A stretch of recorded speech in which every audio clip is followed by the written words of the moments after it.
What is the crack, YouTubers? Welcome to another episode of Two Bald Knobs. It's myself, Scarnair. Hey, the Ork Codex is out. It's in my hands. Woohoo! Sorry guys. Yeah. Hey. 6+ Stevo here.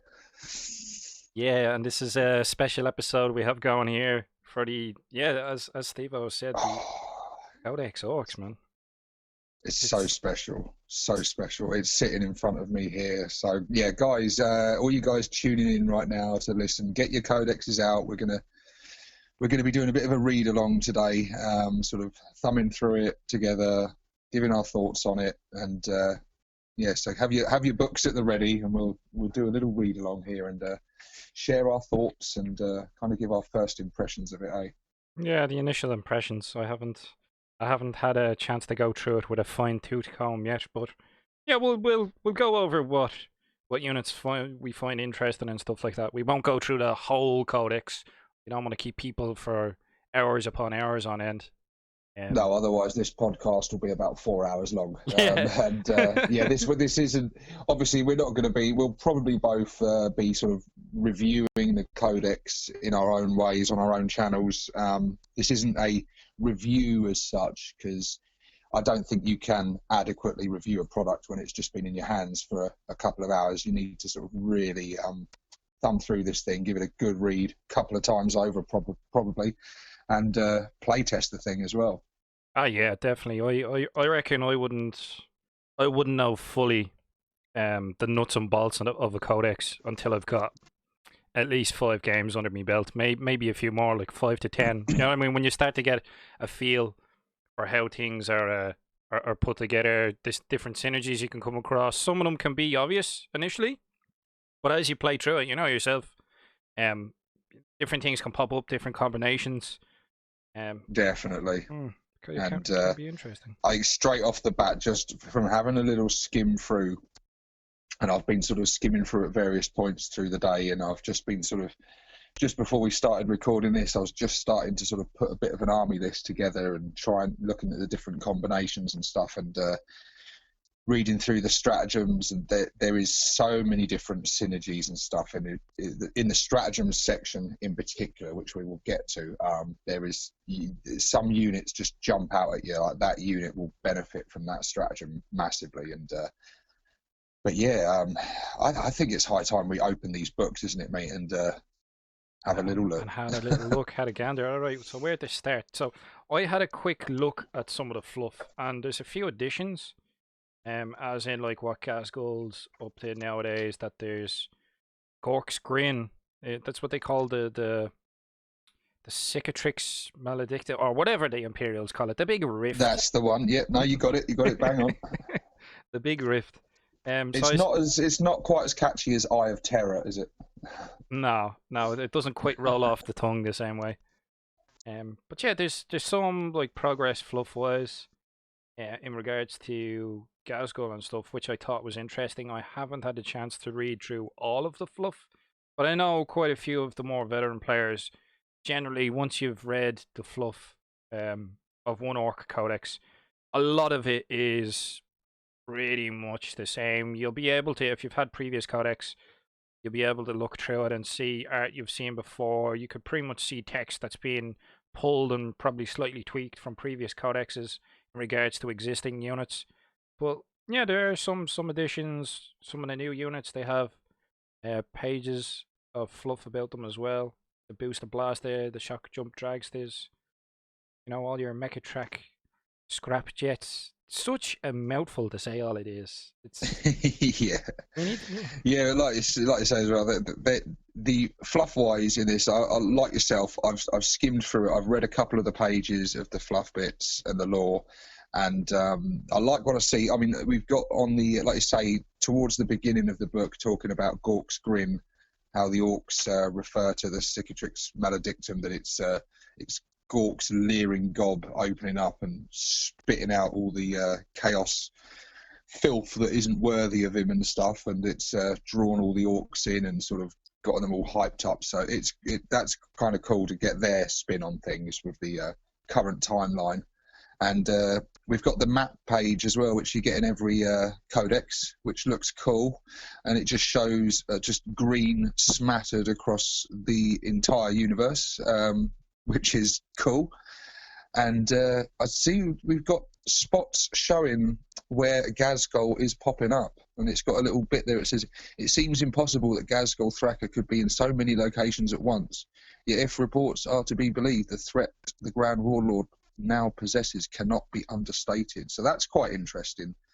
So it looks like if those reports are true, he's sort of teleporting or warping from all different parts of the galaxy, all over the place, causing carnage, and he's up to something, which is interesting. Yeah. Up to a greater purpose, or yeah. And we see some old names in there as well. I see War Nazdrek. So there's some old names in here still mentioned as well, which is good to see. Yeah, there's a few of them. There's like Zogwart and his weird War. Yeah, even mentioned somewhere. I see there's even mention of Gruck Face Ripper in one of the timelines. Although, that's a bit of an odd one. Maybe it is strange because they seem to be intent on killing him once and for all. But well, apparently he's killed off, but then he's here in the Fluff part of the Codex. Well, yeah, it's like I say, that bit's in the timeline though, so probably he is dead now in the timeline. But yeah, he's there. But like I say, I've only skimmed through that lightly. I kind of got straight to the juicy stuff. Yeah, you went straight for the juggler in regards to the rules. So, how did you find the fluff for Bad Moons? We won't go into individual unit entries because, like you said, we could be here for 4 hours or more. Oh yeah, well, like I said when we chatted on the phone earlier, I called Skarno as soon as the Codex arrived, like an excited little grot, and yeah, one of the first pages I read was the Bad Moons clan. Thumbing through the pages, and I see a rather cool-looking orc there, dressed in yellow, blinged up to the eyeballs. I thought, yeah, I've got to read that. And it's almost the first couple of paragraphs are pretty much word for word from the index. But then I just think it goes on a little bit further from there. And it doesn't tell me anything I don't already know. It just says about how they love fielding loads of mech guns and cans and shooters and, you know, Daka, and yeah, that's it. But what I do like about it is actually because I think people quite often get mistaken thinking that Bad Moon Orcs are in some way sort of, in terms of combat capabilities, are kind of inferior to other orcs and a bit sort of weaker, or it's not the case. They're as handy in a fight as, you know, any other orc. They're still orcs, and it kind of says that in the thing where it says however, only a fool would underestimate the raw strength of the orc beneath the ostentation. The shiny boss pole of a Bad Moon's war boss is just as much a tool to smash skulls in as it is a symbol of vast wealth. So that's quite cool. That I like that little bit at the end there, where they're saying that, you know, they're into all their bling and their shooty guns and their fancy gear and stuff, and that is their sort of prime calling. But they will still kick your teeth in given half a chance. So that was cool. So they're, what you're saying is they're drag queen orcs, pretty much. It's like they might look all super shiny and blingy, but they'll still knock your teeth out. Guys, what are we in? A few minutes into this podcast, and he's throwing shots already. I tell you. Well, you have to get, you have to get the jabs in when you can. You know, it's the blood axe in me. What can I say? But yeah, the blood axe, I did exactly the same. Never mind jabs, blood axes. It'd be sucker punches when you're not looking. Big choppers in your back. Where did that come from? Yeah, I had a similar thing to. I literally only got the Codex this morning. I waited for the store to open. So I was in the city centre super early, and I was like, "Oh, I'll go off and I'll get breakfast." And I went off and I got breakfast, and I came back a half an hour later, and there's all of these players. There's like a queue, like a mob of players outside the local gaming store, and I was like, "Oh no! Don't tell me they're all here for the Ork Codex. I hope the store has enough." I had that sort of onset, that little bit of panic where you're like, "Oh," because I didn't pre-order. I made another order, and it's somewhere in Europe. I don't know. It's off on a tour of its own. But I rock up and I'm like, "Grand, let's see what the story is." And they're chatting away to themselves, and one of them pulls out a Magic the Gathering binder full of cards, and I was like, Whew, they're here for the tournament. It's grand. So I went in, got the codex. The poor chap didn't even have the chance to take it out of the box and put it on the shelf. I was like, I'll have one of them, please. Just a stampede of Orc players just screaming "war" as they hurl themselves into the shop. Ideally, yes, ideally, but I think they all probably pre-ordered their stuff, so they weren't as panicked as me. I was very anxious today for the first half of the day because I pre-ordered mine. I had some vouchers for my birthday for Games Workshop, and I never usually buy my stuff direct from Games Workshop. I usually buy from sort of one of the third-party retailers and get things at a much better price. But as I had the vouchers, I thought, well, I'll pre-order through GW, and because I'd never done that before, I was very nervous whether it would arrive on launch day or just be sent out on launch day. And so I knew we had this podcast planned this evening, and I thought, well, it's just not going to go very well if I don't have a book in front of me to be talking about. And yeah, I was eagerly waiting at the window, saw the postman arrive, and yeah, I was watching him like a hawk, seeing what parcels he was pulling out of his box. And yeah, the book-shaped box came out of his. I was excellent. So yeah, I was there eagerly anticipating his arrival, and yeah, I tore into it straight away. And it's an exciting feeling, isn't it, man? We don't get to experience that sort of new codex feeling very often. And I know we had our index, which was in itself was quite exciting to sort of see what they'd done with the orcs for 8th edition. But it's been a while since we've had a proper codex.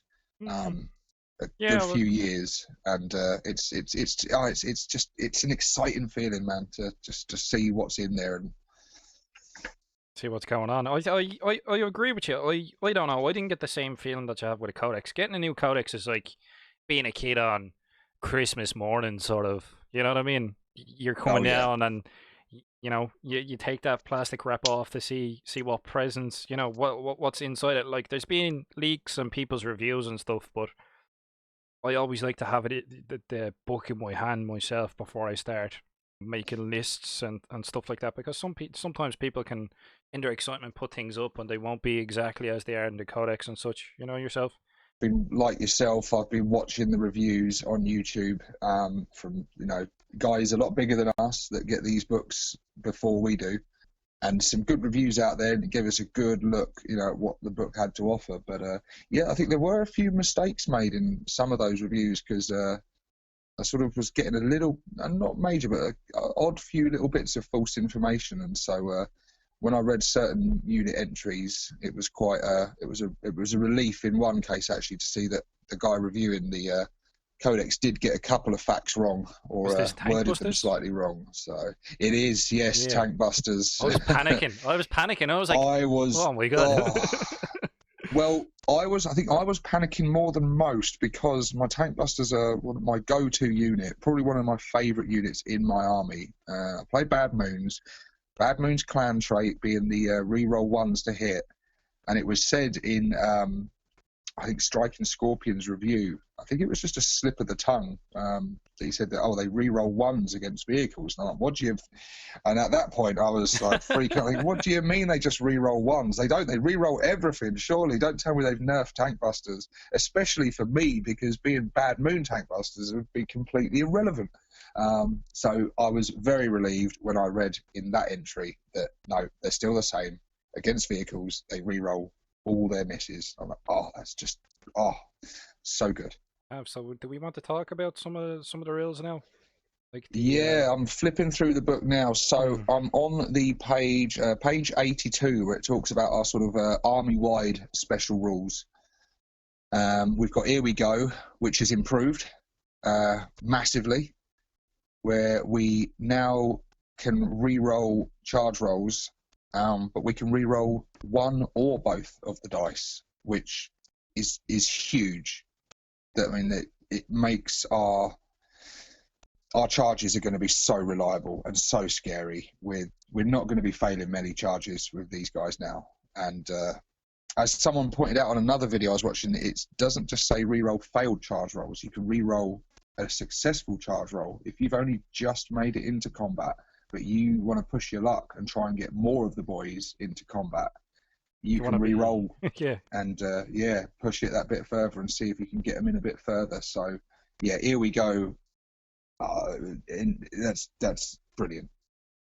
If you can push your luck, if you want to be greedy and try to get a few more in, but yeah, it's definitely it's a lot better than the way it was in the index. I used to spend a command point for a single reroll, but just, you know what I mean. You want to be Same. keeping Yeah, your command points. those inevitable times when you roll a 1 and a 6. 6, yeah, yeah. It's always 7, and I needed an 8. Ah! Yeah. Yeah. So here we goes a solid one. Obviously there's the Daka. So each time you roll an unmodified hit roll of 6 for an attack with a ranged weapon made with a model in a unit, that hit roll succeeds regardless of modifier. So we're always hitting on 6. So we're not going to have the problem that we were having with the looters and stuff, where it's like Eldar flyers with like minus a million, and it's like, oh look, I can't hit you. So at least we'll always hit on 6. And then in addition to that, these additional hit rolls cannot generate any more, but you get an attack. So you'll, for every 6 you'll get another chance to attack. Well, obviously it's not continuously. So they're exploding dice now is the game term.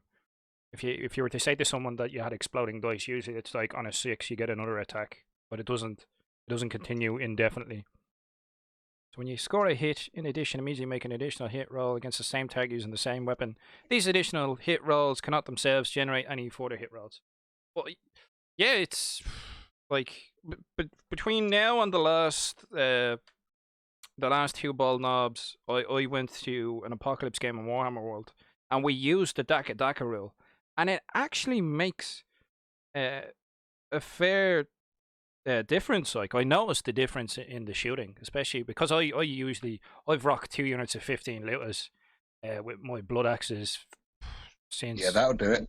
Fifth, yeah. So, yeah, back in 5th, I've always liked the tactical fire support as my troops go in. So I've always had like at least 2 units of 15 looters. So those guys hitting on 6s and then making additional attacks on 6s, it's nice. It's a nice little Brucey bonus, as we say. Oh yes, yeah. Daka is great. It's many months ago I made wish list videos, and I was thinking about it today as I was reading through this codex. I was like, they really have given me quite a lot of what I asked for back then. And I made a video many months ago talking about how this would be a great thing to have 6s always hit, and it would really help the orcs out. But they, like I said, they went one step further with giving us the exploding 6s, which is just perfect. It fits fluff-wise with the orcs. It's thematic. But on top of that, it also just makes us so much more competitive, and it makes a shooty orc army quite viable, as does, as we'll get into a little bit later, some of the clan traits and some of the other stratagems and stuff. Because I think currently, thus far, shooty orcs have not fared well using the index in 8th edition. So yeah, shooty orcs are back with a vengeance now, and Daka is just it's awesome, and it affects everything in the codex. I think even grots, even Gretchin get Daka with their grot blasters now, which is very cool. It's an interesting point. I hadn't bothered to look at the grots. I'm afraid to say. I know there are some pansy grot lovers out there who will be shaking their fists, their rebel grot fists at me in anger. Well, I mean, I do. I'm a big grot lover myself, and yeah, I'm just looking at their entry now. So yeah, they get the Daka rule with their little grot blasters. Admins like the grots. You need someone to shine up all your war gear and that, don't you? And yeah, no self-respecting orc's gonna be spit showing in his own boots. You know what I mean? But yeah, even the mech guns as well. Yeah, Daka. I'm surprised they got it. That's actually that's good, man. That's really good. It's very cool indeed. When you were talking about, just I wanted to say, when you were talking about the wish lists, I think they hit the nail on the head as well, because I had a similar concept that I posted up on a forum a good few months back, where I was thinking if they just made Orc ballistic skill unmodified, because it's like 5s and 6s, I would have been happy with that. But I actually think the Daka rule is very important in this codex. So I think if that one rule, Like, Here We Go is good, but if we didn't have the Daka Daka Daka rule in the 8th edition, it wouldn't make as many lists viable. We're not as monotone No, build. definitely. I agree with you. I think we would have still been sort of looking at quite a lot of mono build lists, and it would have still Green been a lot of Tide, sort of boys, the and jump. it would have been a very close combat orientated, which a lot of lists still will be in this. But it gives different types of lists an option, a chance to shine. And there's going to be, I think now with this codex, where you're seeing at tournaments and things and gaming clubs and things, I think you're going to see a lot of Ork armies differentiating from each other, and there's going to be a very different, one person's Ork army will be very different from another person's, and that's not something we've seen a lot of lately. It's just been kind of hordes and hordes of boys, but now it's great to see, to get that flexibility and be able to put your character and personalize and build up your clan in the way that you want it, and it's fantastic to see. Yeah, definitely. It brings some variation. It makes a lot of the previous lists that weren't viable with the index viable again, as you were saying, with the shooting and such. So do we want to crack on and have a quick look at the unit entries themselves? Or the Ork Wargear list isn't really that comprehensive anymore. It's all mostly just in the units themselves. Yeah, that's Wargear list has been stripped down again. I think at some point in the future they might just do away with these completely. It seems to be the way. It's the sort of downside. We've lost a few options in there, I think, and it's one of the slightly negative parts of the codex, I would say. Most of the options are still there, but as we'll get into when we look over the unit entries, some of them have lost some options. Straight away we've got Ghazghkull Thraka. He's gone up in points, but looking as devastating as ever. He's got a 4+ invulnerable save. The Great War, friendly Ork infantry units within 6 inches of Ghazghkull Thraka at the start of the charge phase can charge even if they advance this turn, so like everyone else's War. But in addition, add 1 to the attack characteristic of models in friendly Ork infantry units if they make a charge move when Ghazghkull is within 6 inches. So yeah, he hasn't really changed much, but he's gained the Daka Daka Daka rule. Yeah, he's no slouch with his shooting. It's alright. Yeah, obviously with Ghazghkull you want to be getting stuck in with him as 5 attacks. Yeah, shooting's just something to do while he's charging his way in there, definitely. Yeah, to keep himself entertained. He's no slouch, that's Ghazi, especially since he's pretty much the head of the faction as such. A shame we didn't get a new model to represent him, as I know a lot of people were hoping for. Yeah, there's quite a few guys. I'd probably agree with you there. I wasn't that pushed because everyone's like they want a Ghazghkull that's the size of a Dreadnought at this stage, but a plastic kit with Ghazi.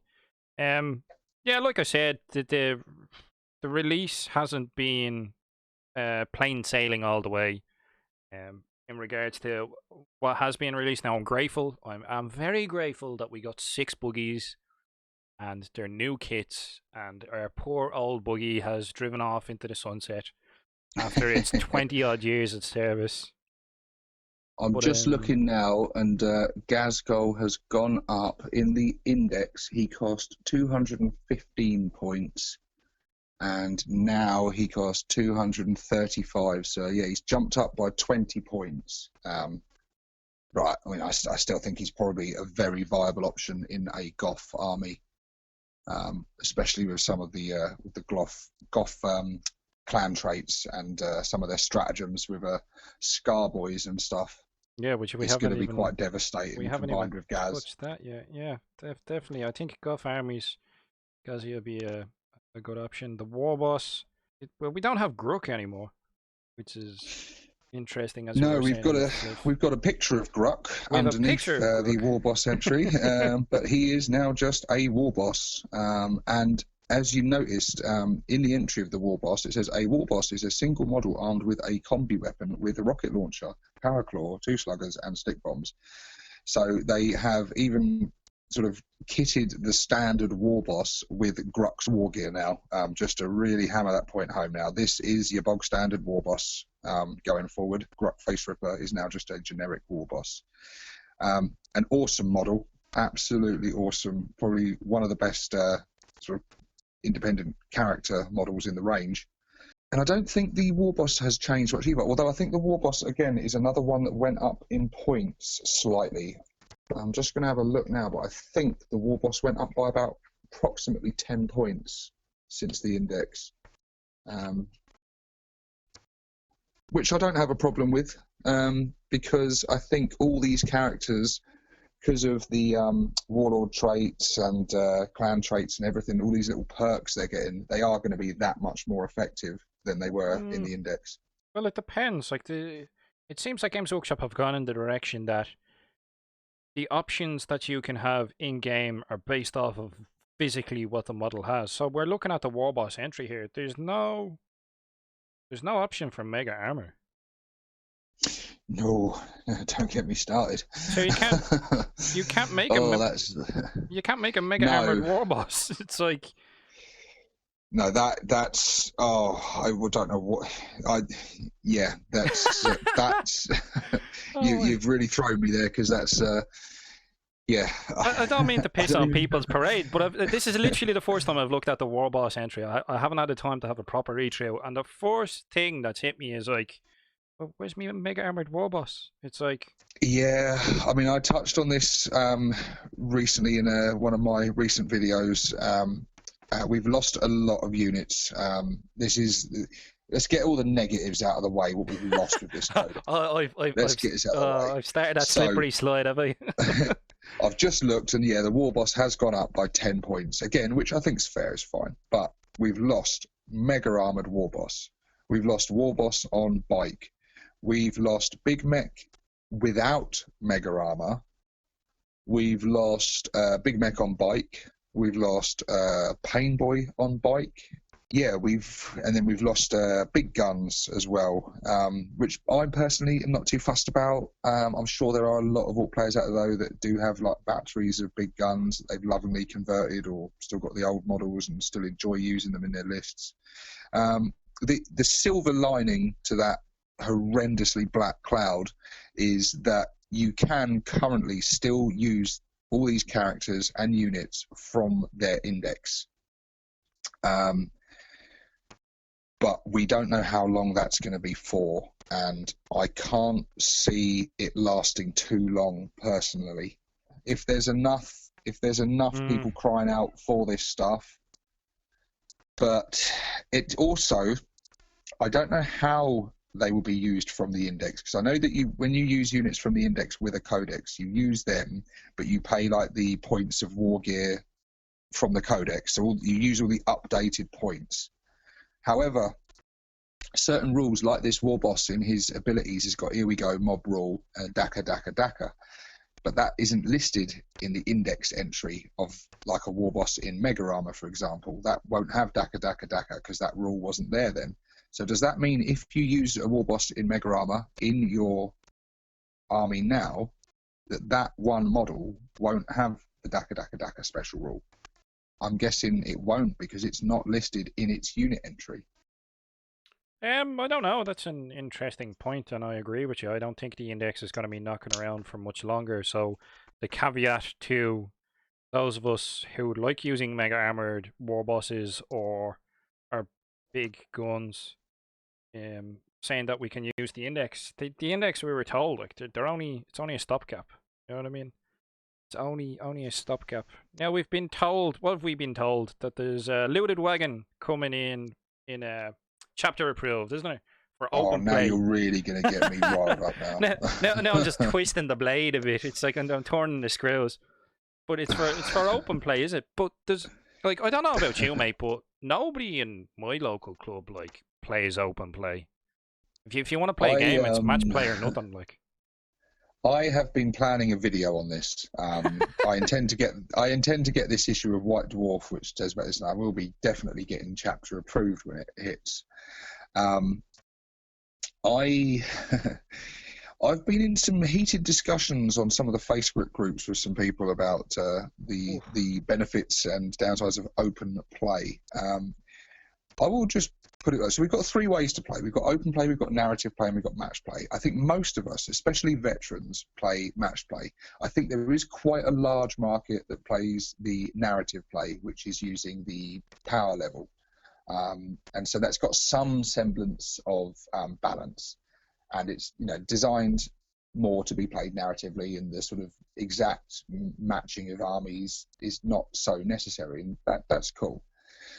Open play is basically throw down whatever you want. Your opponent throws down whatever they want, and you get playing for shits and giggles, basically. And that's cool. It's great that they kind of specified that in the rulebook. Look, you've got narrative play, you've got match play. If you don't want to do all that or get heavily into the rules and the points and lists, you can just grab your collection, throw it on the table, and have some fun. And that's cool. However, I don't think many of us play it. I'm sure some people play it, but open play has always been there. Open play has always been there because you could always do this. You didn't need the rulebook to tell you over several pages how to play with no rules. You could do that with 5th edition, 3rd edition, 1st edition, If you could just say to your friend, look, should we not bother with points? Should we just throw everything we got on and have a game for fun? And you can say, yeah, let's do it. And you can make up your own rules and do what you want. And that's basically what it does. But now this open play is now taking up big portions of our rule books. It's taking up huge portions of our chapter approved. And now it's consigning some of our favourite units to only be able to be played now. They did it with the last chapter approved with the Land Raider builds, which people could build their own sort of customize their own Land Raiders for the Space Marine players. Land Raider is still in the Space Marine Codex, though. I think that's the point I would like to. Well, yeah, I mean, yeah, but it's just I don't know. It's to come out now afterwards, after it's been missing from the Codex, and say, hey, look, guys, don't worry, it's coming. And then at the end, just say for open play is like such a kick in the teeth because basically, my opinion, and this is quite a strong opinion, you might as well have not bothered, in my opinion, quite frankly, because it's worse because it's kind of teasing me now, saying it's there, you can do it, we've got rules for it. The rules basically say there are no rules, but you can't play it in your match play games. Hell, you can't even play it in your narrative play games. It's ridiculous as far as I'm concerned, and it's a massive gaping loss from this codex. It's a that smudge in it, I'm not alone in feeling. Yeah, I think there's been. I wouldn't say this is. I don't know. I'd have to play with it for a bit, but I wouldn't exactly make the statement that Games Workshop are bold enough to make, which is that this is the best codex ever. I think that varies from player to player as to what their own codex that they find is the best. Some people might say it's 3rd edition, the 4th edition one. I've never heard anyone say it was the 7th ed one, but you never know. I'm sure there's people out there who love that 7th edition codex. But, yeah, there's people out there that like 7th edition just non-stop, and even those people I've got to scratch my head at. But each to their own, man. Each to their own. I think. Do you know what I think it is? I think a large part of what your favorite codex is, or maybe, tends to be, in the most part, for a lot of people, the one that they first start playing the army with. Do you know what I mean? It has that sort of nostalgia. Yeah. Yeah, third edition will always hold a bit of a special place in my heart because that was when I really sort of got into 40k properly, way back with my Necron army, and 3rd edition will hold I think my favourite edition up until now was 5th edition, and I know that's a popular edition of the game, but I'm going to say, in terms of the game itself, 8th edition is my favourite version of 40k we've ever had. Yeah, I don't know about 8th edition being my favourite so far, but I played a lot of I played Orcs an awful lot under 5th edition, and no, I didn't play Knob Bikers just before. People are like, oh, power gaming Scarner. I don't even own any Knob Bikers. I've no built Knob Bikers. I used to do hilarious stuff with battle wagons and death rollers and just have a laugh for the crack. Well, we've gone a little bit off topic, talking about different editions of the game, That's as all we part do and on this parcel. podcast regularly. It's what we do. It's all part and parcel.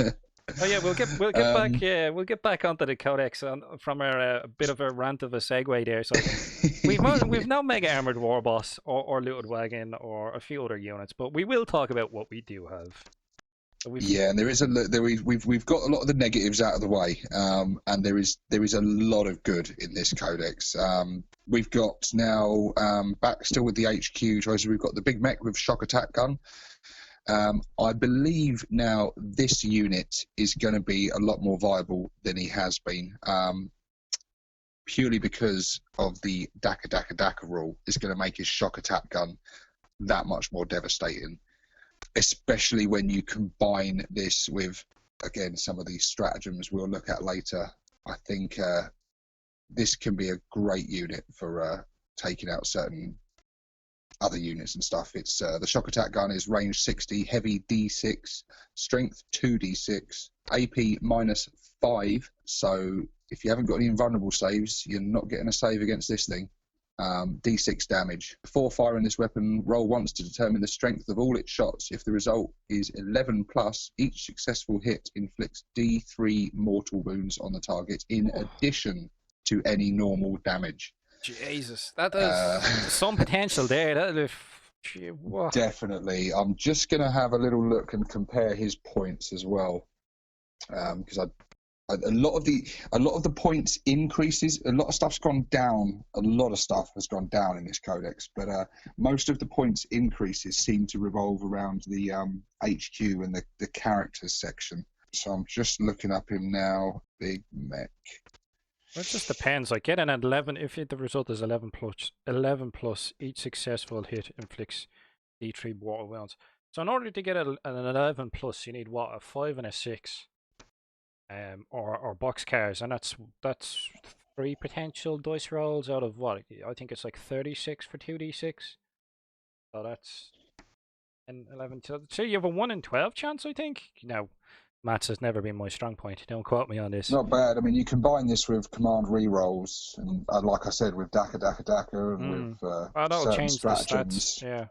So I'm looking in the index here, and it was a little bit different because you didn't have a unit of big mech with shock attack gun. You had big mech, and then you could equip him with the shock attack gun. But for the big mech with shock attack gun in the index was 100 points flat. In this codex, he costs. Let's have a look. Big mech with shock attack gun, 54. Oh, hang on, you've still got to equip him with it. Yeah. Shock attack gun cost. I find that hilarious. I can't even find it. So he's come down. The shock attack gun has been cut drastically in points. It's gone from 45 points to 25 points. The big mech himself is still the same points. So he has dropped. Big mech with shock attack gun, which I think has improved in many ways, has dropped by 20 points. So yeah, I think you'll probably be seeing a lot more of those on the tabletop. Yeah, definitely. I think it's all right. I just think it's suffering from what the whole codex is probably suffering from, which is a unit is pretty much what the model is, and there's not as much variation with them. But I suppose it's just something we need to adjust. It's a shame you can't have your big mech with custom force field without mega armor, because it is a handy unit. Because a lot of people will use their big mechs with custom force fields to like protect vehicles, transports, battle wagons, Gorkanauts, etc. But because now you can only have a big mech with custom force field if he's in mega armor, he's going to take up 2 slots in that transport as well. And obviously he's going to cost a bit more because he's a mega armored big mech.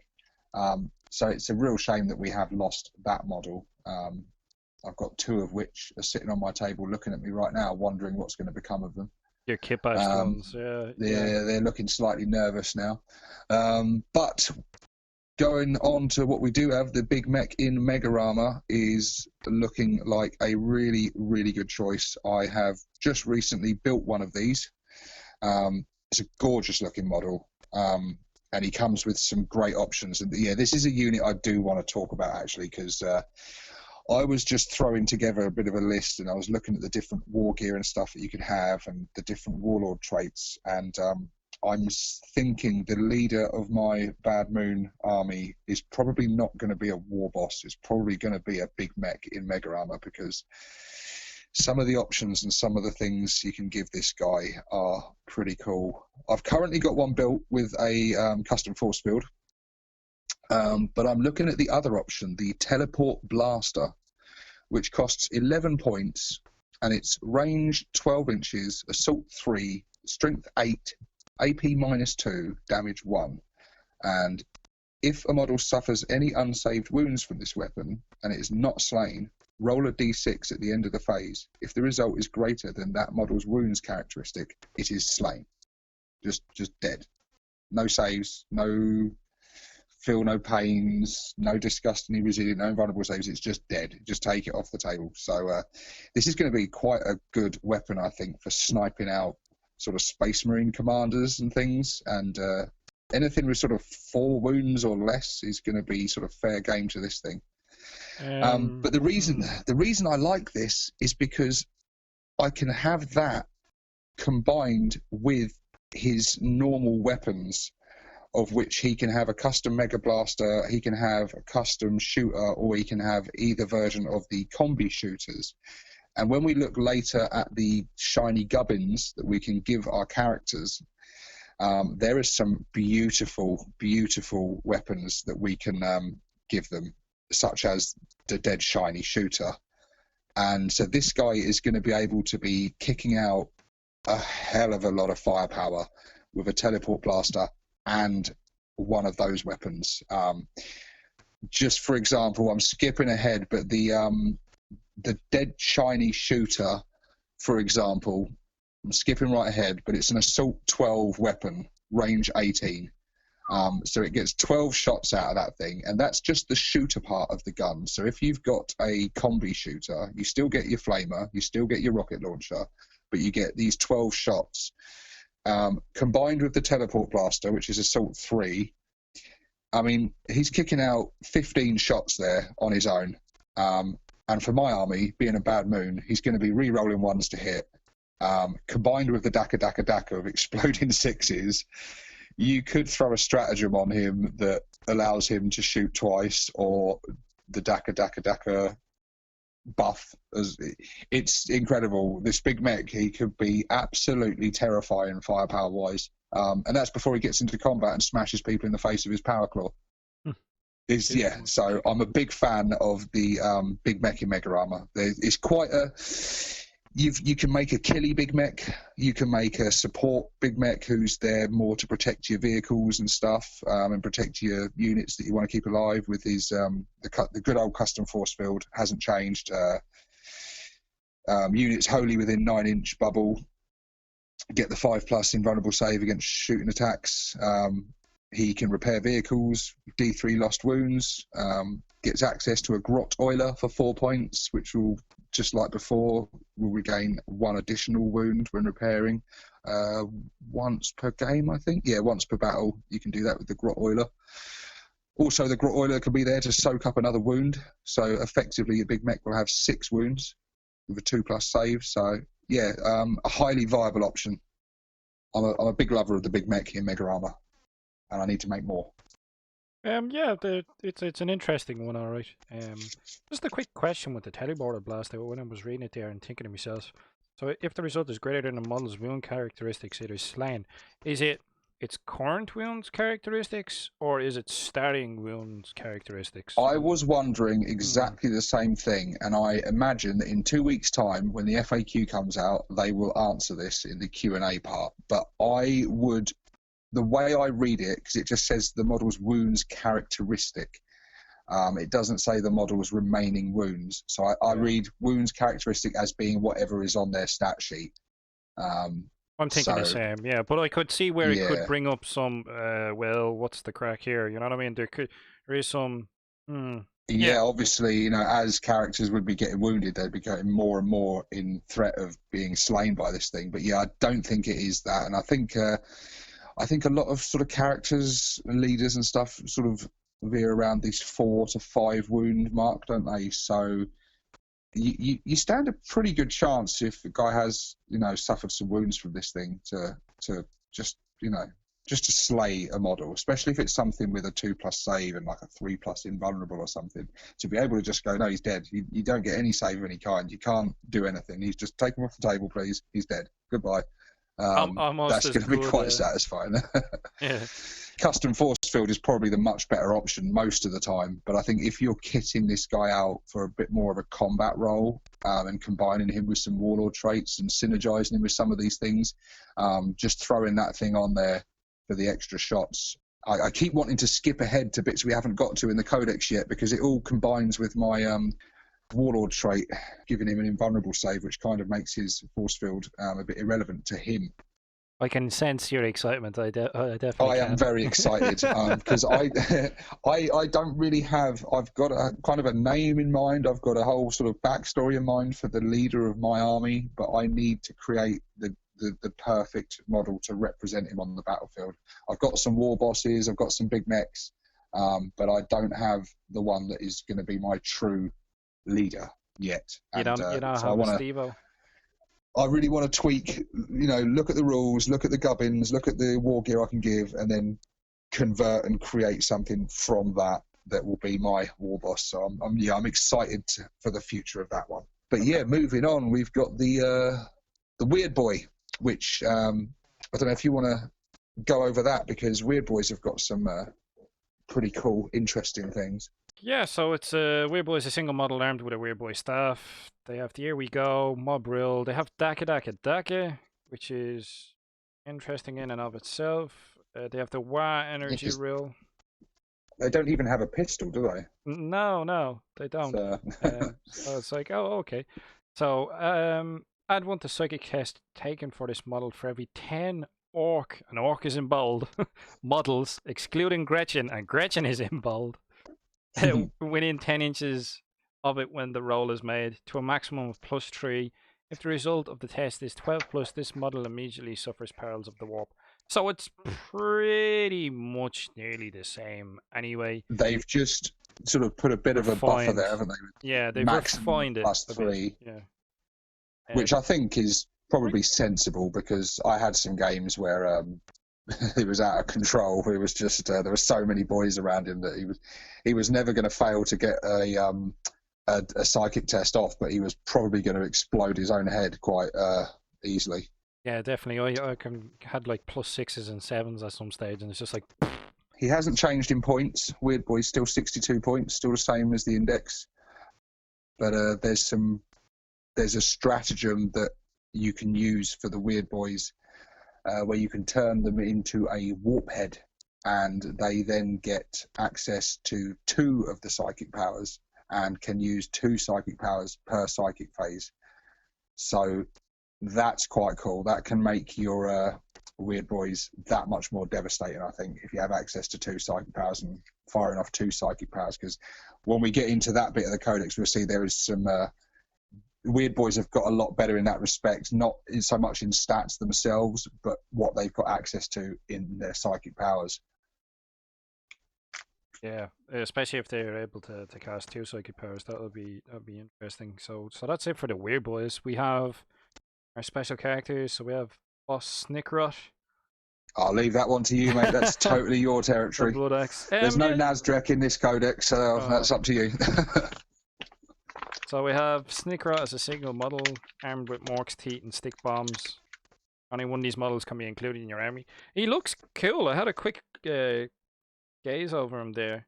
As his close combat is Mork's Teeth, so just -1 AP and 2 damage a pop. But his it's the same with the Blood Axe. Like I have a Snickrot here that's going to be painted for my commando. So he has the Cunning Infiltrator. You set up Boss Snickrot and hide instead of place him on the battlefield. Like the rest of the commandos, at the end of your movement phase, a Snickrot can stalk from his hiding place. Set him anywhere on the battlefield. There's more than 9 away from the enemy model. Snickrot has Cunning Infiltrator like the Blood Axes and stuff, so it's the usual 9 inches away. He has Terrifying Killer, so subtract 1 from the leadership characteristics of enemy units while they were in 6 inches of Boss Snickrot. That could be a nice little bonus there. Throat Slitter. add 1 to rune rolls made with boss Snickrot's melee weapons when targeting enemy units wholly or within the terrain feature. I think the That's blood. nice. Yeah, I That's think. nice. Combined with his infiltrator, he's going to be coming in, getting things like elder rangers and stuff. Things, you know, some of these gun lines that like to sit in cover the whole game and snipe away. He's really going to come in and ruin their day. Well, yeah, it's this. I like that actually. It's good for. So Snickrot and the commandos. I'm jumping ahead a little bit. The commandos also have throat slitters. So, and they also have the cunning infiltrator ability. So Snickrot and commandos will be great for rooting people out of cover. Their throat slitters. Definitely. Then there's the Red Skull Commandos. Reroll hit rolls of 1 in the 5 phase for attacks made by friendly Blood Axe Commandos units while they are within 6 inches of boss Snicker. Note, it does not say while they are wholly within 6 inches. It's not like the custom force field. You just need to have some of the unit. Yeah, just 1 or 2 of them within range, and the whole unit will get it. So yeah, Nice. that's very cool. That's going to make them very efficient. So attacking units in cover, you're going to be re-rolling hit rolls of 1. You're going to be adding 1 to the ruined rolls. You're going to have popped up right in their face at the worst possible time for them, and it's going to be great. And then I see his other rule, sneakiest get, add 3 instead of 1 to saving throws for boss Snickrot while he is receiving the benefit of cover. So yeah, he's very cool. Hold on. Yeah, and subtracting 1 from the leadership of enemy units when they're. So he's got quite a lot of. I don't think many of these sort of buffs he's got sort of stand out on their own, but the fact that he's given out a lot of these buffs and debuffs to the enemy, it all adds up to make him a very versatile character. Actually, very cool. I like him. I like him a lot. He's got 6 wounds, 6 attacks. He's going to be 2+ weapon skills, strength 6. He's good. He's very good, actually. Let's have a quick scan of what his points are. I'm just interested in his... Snickrot is 70 points, including war gear. That's an absolute bargain, in my opinion. That's an absolute bargain for what you're getting there. I'm trying to, because I'm looking at. I know it's jumping ahead with the clan cultures, but since he's a blood axe, yeah. And you know, with this culture gains the benefit of cover, even while they are not entirely on or in a terrain feature. Okay, so does that mean he always has? Because it's add 3 instead of 1 to saving throws for boss Snickrot while he's receiving a benefit of cover. Does he always count as if he's in cover? Sneaky kid. I don't know. What's going on there? Because that's what I guess now. That's. So add 3, so he'll be on a 5, a 4. So he'll be getting a 3+ save. Quite possibly. 3 instead of 1. So if you're in cover normally, it'd go to a 5+. It's not bad. 3+. So he's effectively running around in Space Marine armor. That's if it reads it that way, and we'd have to look at the stratagem later on and look over Culture. that. Yeah. I think that's something else that would probably have to be FAQ to clarify. Is he going to get that buff off of these his blood axe culture? That's potentially very interesting. So Mork's teeth is a nice weapon he's got as well. Strength user, so strength 6, AP -1, and flat 2 damage. So Terminators and things are anything with sort of multiple wounds is going to be taking the pain from him. With 6 attacks, savage. Nice weapon skill at 2+. I'll definitely be using boss Snickrot on some.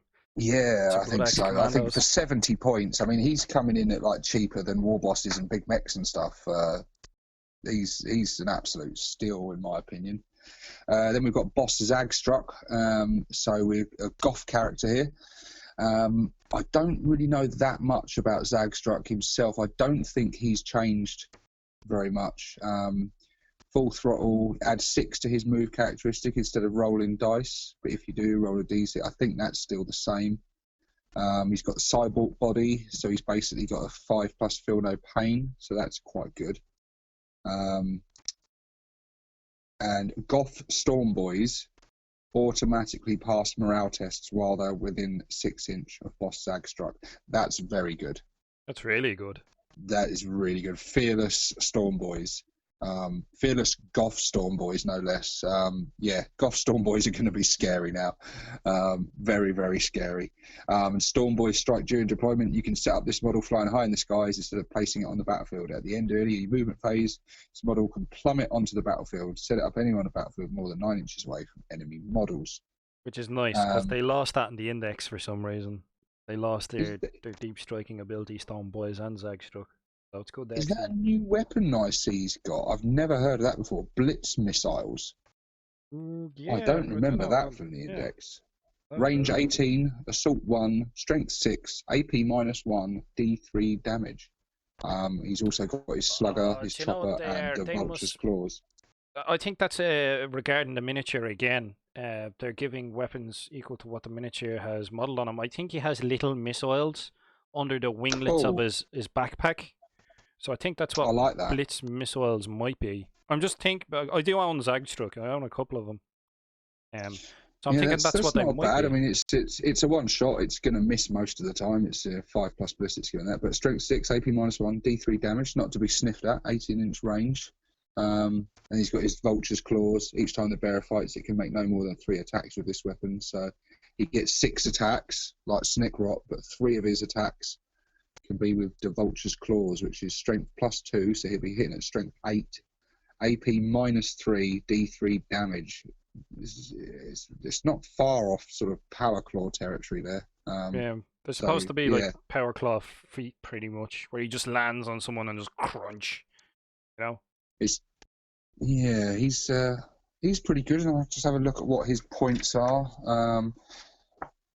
Boss Zagstruck is coming in at 88 points. Again, an absolute bargain, in my opinion, with the buffs that if you've got him with Storm Boys, for all the abilities he's got, deep striking and stuff, and he's got some nice, he's got 6 wounds, 6 attacks, 4+ save, 12-inch move. Yeah, I think if you've got a Goth army, Boss Zagstruck is... it's going to be a very wise choice. Yeah, if you have a Goth army, I'm thinking Boss Zagstruck and two chunky units of Storm Boys. I have a fair few Storm Boys myself, but yeah, I think you definitely have Zagstruck leading your Storm Boys and Gazcol leading your Scar Boys, and just get them into combat quick, sharp. They're going to mess shit up. Definitely. So we have the new one, so we'll have Death Killer Wartrike. That looks a bit interesting. Yes. This is obviously, I think a lot of people out there will be converting their war bosses on bikes now and adding an extra wheel on there somewhere, so that they can get access to this if they don't want to buy the kit, which is an awesome looking kit, by the way. It looks really cool. Did you buy one of those? Oh mate, you know what I'm like. I'm like, I bought a Codex this morning because I'm waiting for my order to come in, but I bought everything. It's like the mech shop, all of the new vehicles, speed freaks, even the dice. Like, yeah, just throw it on the shopping cart and be poor for Christmas. Whereas I bought the Codex, and all the other stuff I've bought recently has all been stuff that's been out for years. Yeah, it looks interesting. It has like the killer jet and stuff. So what? It's Borna or Kutta. So it has like a Assault D6 attack with the Borna. Automatically hits it. If the targets win half range of this weapon, roll 2 dice when inflicting damage with it. Discard the lowest result. Ooh, that's interesting. So it's either Assault D6 or Assault 2. Different weapon stats. So the Assault D6 is Strength 5, -1 AP, 1 damage, and the Assault 2 is Strength 8, -4 AP, D6 damage. That looks very cool actually. It's kind of a Scorcher and a souped up rocket launcher combined in one weapon that you can switch between, basically, is how I read it. You've got a very much Scorcher profile with the one that automatically hits Assault D6, and then you've got the Cutter, like you say, D6 damage, but if the target is within half range of this weapon, roll 2 dice when inflicting damage and discard the lowest. That makes things like that, when they've got rules like that, roll 2 dice and discard the lowest, it makes these D6 damage weapons that much more reliable at inflicting some high wounds. Yeah, still So random yeah, but viable. Yeah, I get you. that's very nice. And I think this character, this vehicle character boss, he is going to be a must-have for anyone doing a Speed Freaks or Evil Sons army because of his Speed War ability, which is basically the same as the War Boss's War ability, except this affects bikers and vehicle units as opposed to infantry units. And they get to charge even if they advanced, as long as they're within 6 inches of him. And this is, you kind of immediately think of the new buggies, bikers, but what it just simply states vehicle. So this affects your walkers as well. So That's all what I your was thinking straight away. I was like, death dreads and your gorgonauts Stomper and vehicle. stomper. Yeah. Yes. So I think you could probably put a couple of these in a Speed Freaks army to make sure you get that speed wire cover, and you're going to be getting some first turn charges there, that's for sure. How much does he cost in points? He's not going to be cheap, I would bet. What section is he in? He is at HQ. Death Killer Wartrike, 120 points, does not include war gear, so 120 plus the points of the weapons. He's got some good melee attacks as well. He's with his Snagger Claw. That's strength +2. So rather than ×2, like a normal power claw, it's just +2. -2 AP, D3 damage, but you can re-roll wound rolls for attacks made with this weapon. So, yeah, that's. I guess it sort of falls somewhere between a big chopper and a power claw. I think I'd probably prefer a power claw, but it seems pretty good. Strength 7 he'll be. So he might not do so well against tougher targets, but yeah, it's pretty good. Fuel Mixer Grot. Once per battle, when this model advances, add 6 inch to its move characteristic for that movement phase instead of rolling a dice. So think Mad Max when you've got the. That's exactly what I was thinking. The guy. Yeah. Nux, sipping the mouthful of fuel and spitting it into the engine to get the boost. That's very cool. I like that. And he's already got movement 14, so he's going to be moving 20 inches once per battle. And well, that's going to happen on your first turn, isn't it? So you're going to move 20 inches, and then you're going to be able to charge with the here we go, re-rolling your charge. This guy's getting in combat first turn. Oh, yeah, and man. all the guys he's got near him are also getting in combat first turn. Definitely. Very, very fast and very killy. And that's not even taking into account some of the clan cultures. But if he's doing like 14-inch move and advancing 6 inches, and you're rolling 2d6, it's like, really? Yeah, he's getting in there. I think Evil Sons and well, I mean, this isn't exclusive to Evil Sons, but he jumps out at me. If I was collecting an Evil Sons army, if I had an army full of bikes and buggies and stuff, I would be getting a couple of these dudes in for my HQ, definitely. But he's an auto include in those type of armies. Oh yeah, definitely. He's an auto include, but he's Speed Freak, so normally with the Evil Sons, it's what they add 1 to move characteristics models with the culture. And if you're a Speed Freak like he is, he adds 2 models of Speed Freak. So 22-inch move, and then a re-rollable charge with a +1 on the charge as well. It's like, how could you not get a charge? There's off no this guy? way he's not getting a turn 1 charge. There's no way he is getting in there. And if you're coming up against these Death Killer Wartrikes, if we've got any Tau players listening right now, you better hope to God you get first turn and take this guy out. And shoot him but off you're the not going to board. be able to because he's a character. 8 bounds. Yeah, I suppose. It depends. Yeah, like, you're not going to be able to target him out unless he's the closest unit, are you? Can't they? I know there's different command points and stuff. Like, I know the knights can snipe characters with missiles and stuff. I'm sure there's assassins and they'll have some shenanigans. I'm sure they have up their sleeve. But yeah, toughness 6, 4+ saves, so he's not going to be easy to take out. And no, he's definitely wounds. He's not going to deteriorate as he takes damage either. He's going to be target number 1, I think. If you're going forced against a Speed Freaks Orc Yeah, you're list. gonna want to take that guy out, You want to definitely. kill him straight away, man. Otherwise, game over. Who's next on the old chopping block? We've One of my Badrook. favourites, Badrock. I Still, don't currently have Badrock, but I will have to get this model because it's just you don't have a gorgeous. I Badrook. love him. I have my Idic beer painted Badrook sitting right I've in front seen of me. him, and he is stunningly painted. Very nicely He's painted by cool. Idic. I probably haven't got him because he is a treacherous freebooter now that was once a bad moon.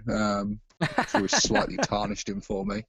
You're not bitter about that at Rather all. than sticking with the proper best clan, he went off to join those dirty pirates. But yeah, I don't think he's changed. He's still dishes out the buffs to the flash kits, which have improved a lot. So I think it makes him that, although he hasn't changed himself, I think it's going to have made him that bit more viable. Flash kits re-roll hit rolls of 1 in the shooting phase when they're within 6 inches of him. He comes with a 3+ save and 5+ invulnerable save from his gold tooth armor. So it's nice to have an orc character with a 3+ save. He's got 6 wounds. He's not amazing in his stats wise compared to some other characters and war bosses, etc. He's got a 4+ ballistic skill, but it's his gun, I think, that makes him quite nasty. It's the Ripper. So it's a heavy 3, and you can fire it standard, strength 7, AP -3, damage 2, which is very nice. Or you can supercharge it to give it strength 8 and a 3 damage, but then you run the risk of suffering mortal wounds on hit rolls of 1. But he gets to re-roll hit rolls of 1 anyway, so I think any orc player worth their salt will always be supercharging that gun regardless. I think, yeah, that's the only change. If you look at the index, wording was like he's still the same stats. His gun is still the same, but if you look at the index, it was if you roll one or more hit rolls of 1, the bearer suffers D3 mortal wounds after the weapon is shot. Whereas it's changed now to if you roll 1 or more modified hit rolls of 1, the bearer suffers 1 mortal wound. He can also be accompanied by an ammo runt, and the ammo runt will allow him to re-roll 1 miss each time he shoots. So not just the ones, he can re-roll a miss completely. That in itself might pose more of a risk, because if you miss with a 2 and you re-roll, it's going to land on a 1, isn't it? And then you make your own luck. Not all of us are as prone to rolling 1s as you, thankfully. No, true. If that was me, I'd probably just accept the 2 and go, I'm not rolling that because I know it will hit 1. Then we're coming now, leaving the characters behind and moving into the troop section. Boys. So boys have received a big change, and no, Skarner, I'm not talking about the base sizes. Oh Jesus! Don't start me! Don't start me! Do we need to say anything about that? No, have we covered that in full? Probably. They come on 32s now. It's whatever. I'm not changing my bases. Good luck. So yeah, boys. Basically, they're still the same. You can have them in units of 10 to 30. Their stats are still the same. They have access to all the same war gear. Or hang on, what's this? Tank Buster Bomb. Interesting. Tank Buster Bomb. Yeah, it comes on the sprue, I think. But it's for the every same 10 models. Yeah, it does come on the sprue. So this new ruling they've got is actually working in our favour sometimes. Sometimes. Sometimes. This is good. This is good. So Zagstruck's got his rockets, and boys now have access to tank buster bombs. That is really nice, because tank buster bombs are good. And as we shall, oh my God, right, I'm sorry, mate, I have to jump ahead. Guys, we haven't got to the stratagems yet, but there is a stratagem that I just need to go over now. I was going to cover this when we talked about the tank busters, but I've got to talk about it now, because this could be even more devastating in their hands. So, where is it? I can't find it now. I know what one you're on about before you even read it out. It's here we are.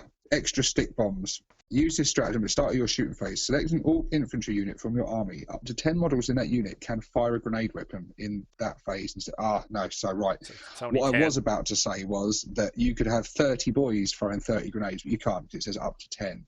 And I've also proven myself wrong already because the tank busters are all equipped with tank buster bombs. This just says for every 10 models in the unit, one boy may take a tank buster bomb.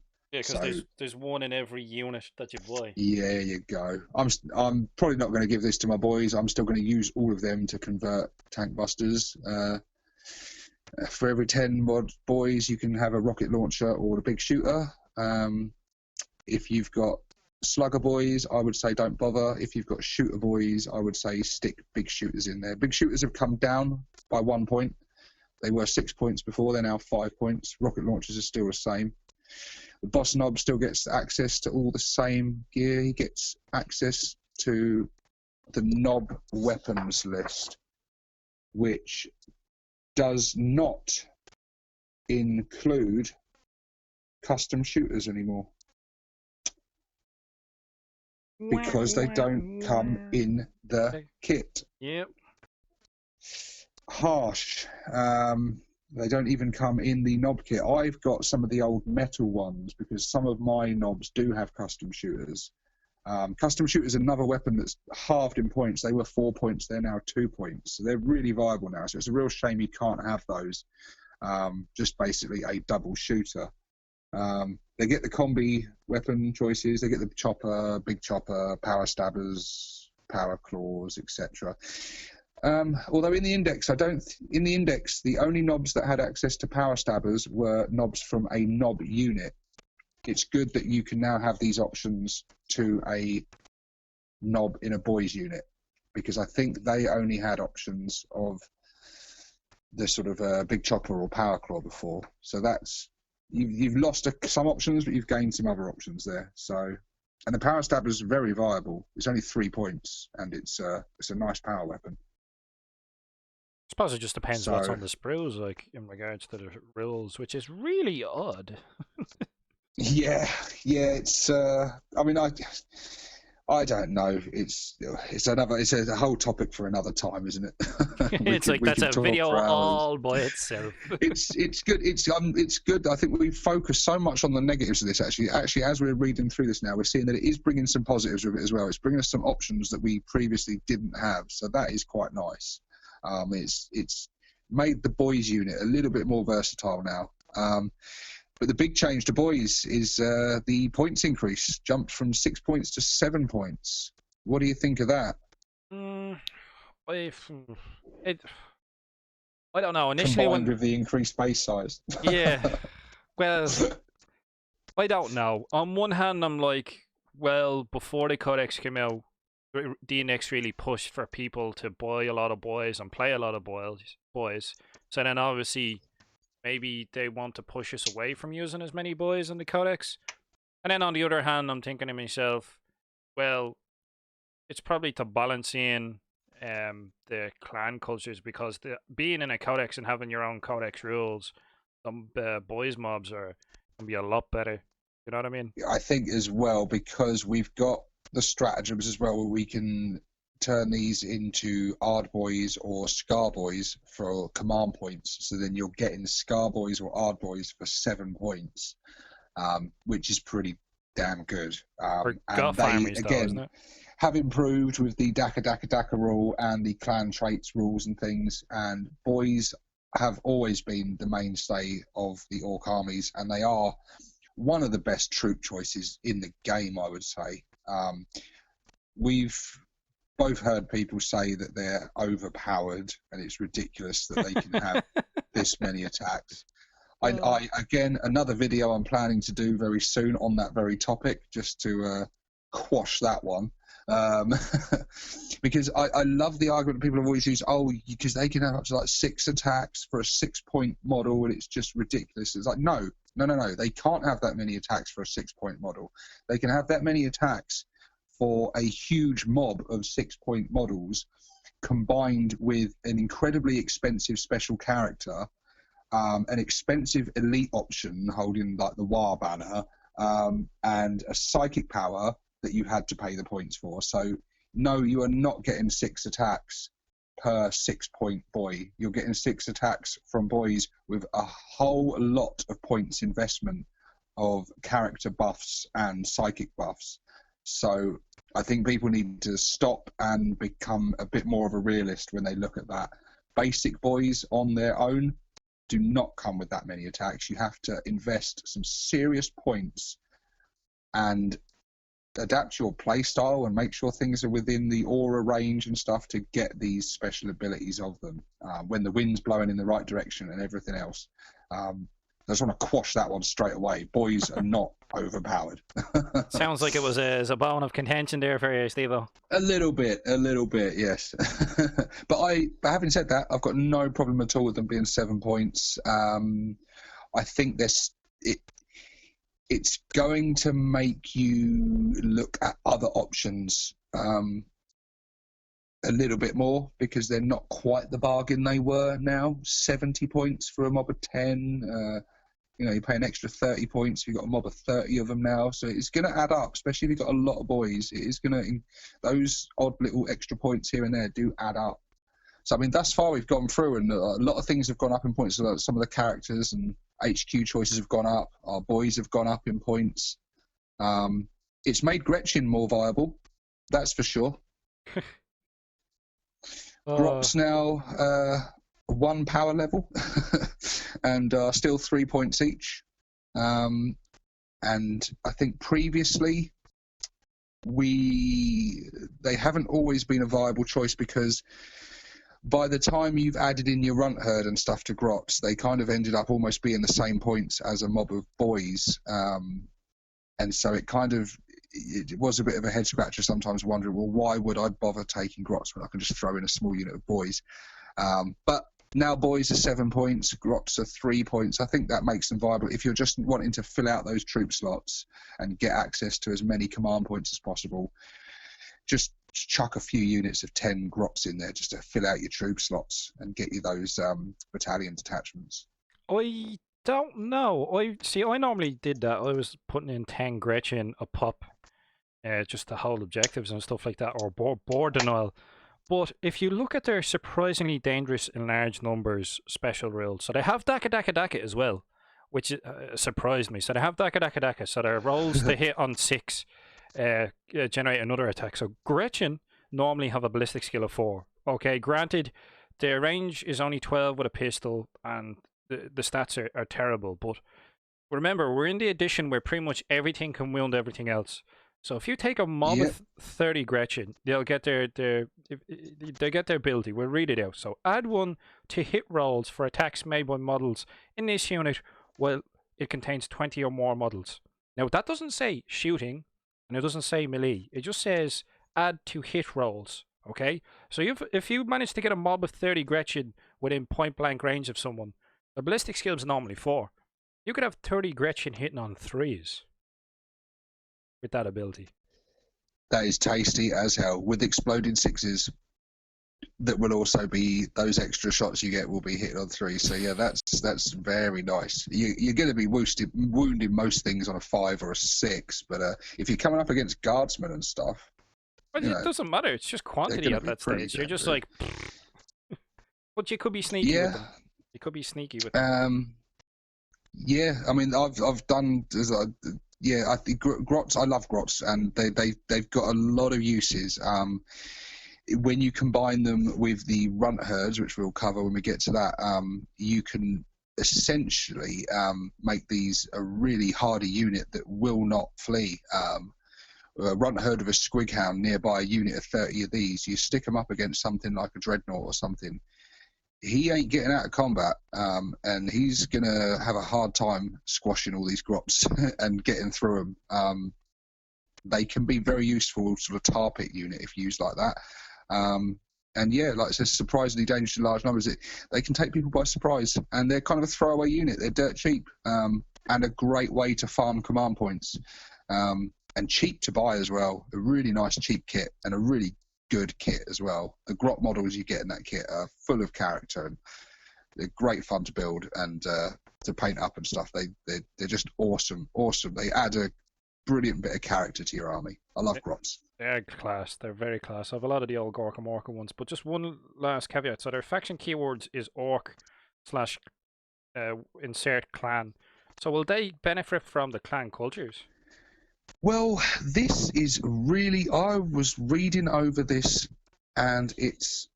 Let's just skip to the clan. If you go to Grots, Way of the Warbands. Grots, there we are. Way of the Warbands. So, Grots always try to get in on the action and do everything in their power to wear the right colours or rags of an approximate hue, at least, and copy the culture of their hulking orc cousins. No matter how hard they try, however, they will never really be more than servile hangers-on.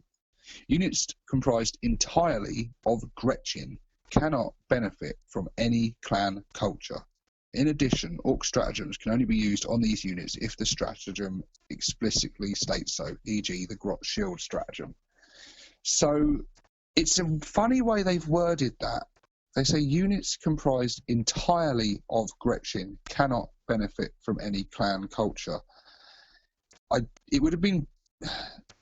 Yeah, so I'm guessing that Gretchin means can't get that it, so Gretchin, killer cans, and mech guns do not benefit from the clan culture rules, which is a bit of a kick in the teeth. Not so much with Gretchin, because who really cares? It would have been But hilarious, though. Yeah, it would have done. It would have done. Think about it, like Bad Moon Gretchin hitting on threes, re-rolling ones, and then using some of the. They would have been hilarious. Or Gretchin, Goth Gretchin getting them exploding sixes in combat. And Wrecking Face, yeah, man, that would have been. Wrecking Face, yeah.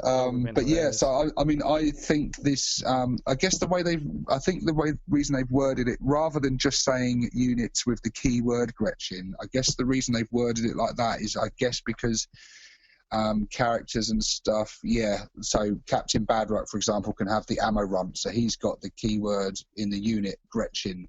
For the ammo part. So yeah, so I guess it's pretty Gretchin, killer cans, mech guns. You're not going to be getting your clan cultures with them, which is a definite shame in terms of the cans and the mech guns. I mean, like Goth cans would have been nice.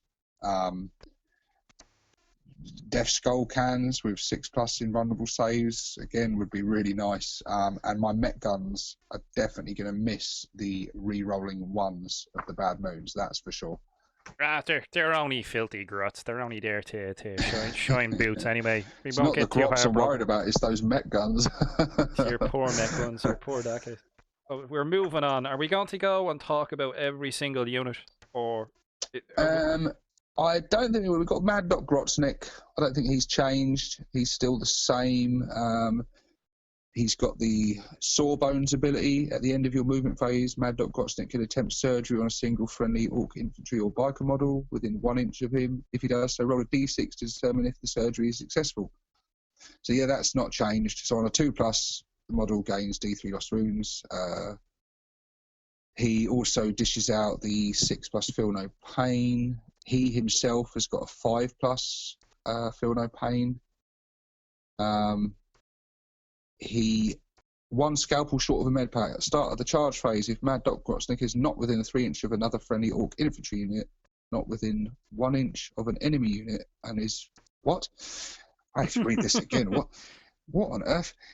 At the start of the charge phase, if Mad Dog Grotsnick is not within 3 inches of another friendly Ork infantry unit, not within 1 inch of an enemy unit, and is within 12 inch of an enemy unit, he will automatically attempt to charge the nearest enemy unit. He can do so even if he advanced or fell. It's basically saying if he's out on his own, he has to charge the enemy because he's a bit of a nutter, basically. He's still got the pointless Urti syringe, which no one has ever used in the history of the game. At least not this edition anyway, because he's also got the power claw, so why on earth would you choose to use the Urti syringe? I do not know. Well, look at the warden for it. Each time the bearer fights, it can make 1 additional attack with this weapon. This weapon always wounds on a 4+, unless it's targeting a vehicle or titanic unit, in which case it wounds on a 6+. You're just never going to bother with that. You've got a power claw. That's going to wound most things on a 2+. It's going to damage vehicles. Yeah, you get 1 extra attack. It's I think just you're pointless. right. It is. His Ordy syringe is pretty pointless. Maybe there's a glaring thing that we're both missing something out like on. a Carnifex or something, it might be quite good. But no, even the power claw is still going to be wounding better than that. So no, Urty syringe is pointless. Which brings us on to Painboy, which also has an Urty syringe. Yeah, Painboys haven't changed basically And from they what I have a can power tell. claw as They well. seem the same. Why bother with the Ordy and- syringe? Just power claw stuff. Yeah, power claw staff. Give your boys the 6+. Feel no pain. Heal your characters, and you've got your Grot Orderly option, which means you can re-roll the dice when you're attempting to heal a model. So if you've rolled a 1, you can re-roll that with your Grot Orderly once per battle. Yeah, Painboys are good, and I believe they stayed the same points as they were before. Elites, aren't they? Painboy, 52 points in the Codex. In the Index, they are 40 points. So they've gone up by 12 points. Still on a 6+ though, isn't it? Box tails on a 6. That unit does that wins. I don't know. I don't know if they're going to be as viable. They're still going to be good, I suppose, but probably not as good. I think Painboys are very useful if you are running horde armies with lots of boys. Which have gone up in points as well.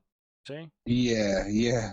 If you've got big mobs of 30 boys, say you've got like 2 mobs of 30 boys and you've got this Painboy in between them, it's going to make him a lot more survivable. Unless you are snake bites, in which case it makes the Painboy almost completely obsolete. He's also great for healing up your characters, obviously. That's his big, if you've got your war boss or whatever, drop some wounds, he can heal him back up, much like the big mechs with the vehicles. So he's good to have sort of near a character. And he's going to dish it. He's got 4 attacks, strength 5, so the power claw is strength 10, weapon skill 3+. Yeah, he's pretty good. Probably just, he's still a viable option, I think. So then we have mechs next. I never use these guys by themselves. I don't know about you. I've used them a couple of times. If I've got a few points left to spare, I'll chuck a unit of 1 mech in. They're okay. The only trouble with them, because they've got the Mechaniac ability, but it only heals 1 wound on a vehicle. And with the amount of weapons that are pumping into your vehicles, doing D6 and 3 wounds at a time, 1 wound isn't, it could make all the difference, I guess, but you'd much rather have a big mech there healing D3 wounds. But if you have your mech with a Grot Oiler, once per battle, he can just automatically heal 2 wounds. So he gets access to some quite good weapons. He's cheap. He's 22 points. So he's kind of like a cheap little character you can have there, 3 wounds. But he's basically an Ork in stat lines, just an Ork boy with more wounds and access to some cool gear and some special rules. Probably kind of useful in sort of smaller points games and things, I think, maybe. If you've got a few points knocking about, you don't know what to do with them, chuck a mech in there. So if you can't afford a big mech, which either will be the shock attack on variant or mega armored, so big mechs are actually expensive now, so maybe these guys might be helpful in that regard, but I think they're not as useful as back in the day when you could do more than 1 repair roll. Yeah, that's the trouble with them.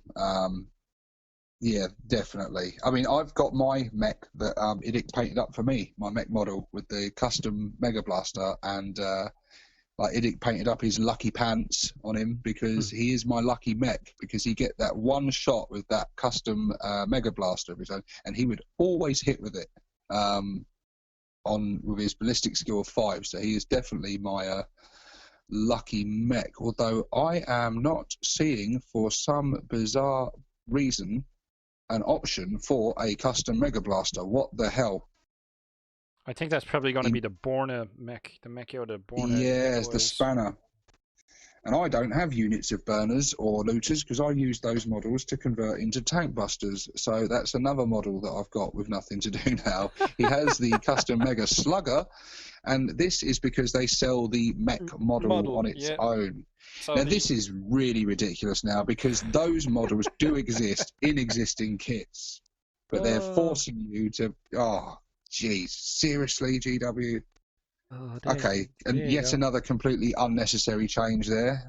That's a bummer. But, yeah, still a viable option. Nice and cheap. 22 points.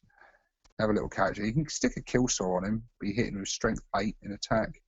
Yeah, but look at his stats. He's not going to knock around. I think we've already spent too much time even talking about him. Yeah, you're right. But I do want to talk about the next one, Runt Herd. All right, go on. Runt Herds have gone up in points by quite a lot. They were actually 26 points in the index, which in my opinion was too expensive. I discussed it in my, I think my Grot Tactics video. They are now, I was nearly fell off my seat when I read this. Runt Herds are now 35 points. Ouch. 35 fucking points. That's the same points as a Mega Nob with Custom Shooter and Power Claw for a Runt Herd. Really? Who has boy stats. He's got boy stats. He's got 6+ save, strength and toughness 4. He does have 4 wounds, 3 attacks, but you're not getting this guy for his combat abilities and his stuff. You're getting him to keep your grops in line, which he's got some nice special rules. He's got the Squig Hound, which is probably the best one and the one most people go for. If a unit comprised entirely of Gretchin Infantry fails a morale test while it is within 3 inches of any friendly Runt Herd models with a Squig Hound, ignore the result. D3 models for the unit are slain instead. So, absolutely fantastic way of keeping your grops in line. But spending 35 points to do so, at that point, you may as well have just stuck a unit of boys in there, I think. Or he has the Grot Lash. Reroll hit rolls of 1 in the fight phase for attacks made by units comprised entirely of Grot Infantry when they're within 3 inches of the Runt Herd with a Grot Lash. So that does make them a little bit better in the fight phase, combined with if their surprisingly dangerous roll can make them properly surprisingly dangerous. Dangerous in close combat, yeah, if they're rerolling ones. That's, yeah. Runt Herd... The good thing, though, that they've done, and this is great, if your army is battle-forged, you must include at least 1 unit comprised entirely of Gretchin Infantry in a detachment for each Runt Herd unit in that detachment.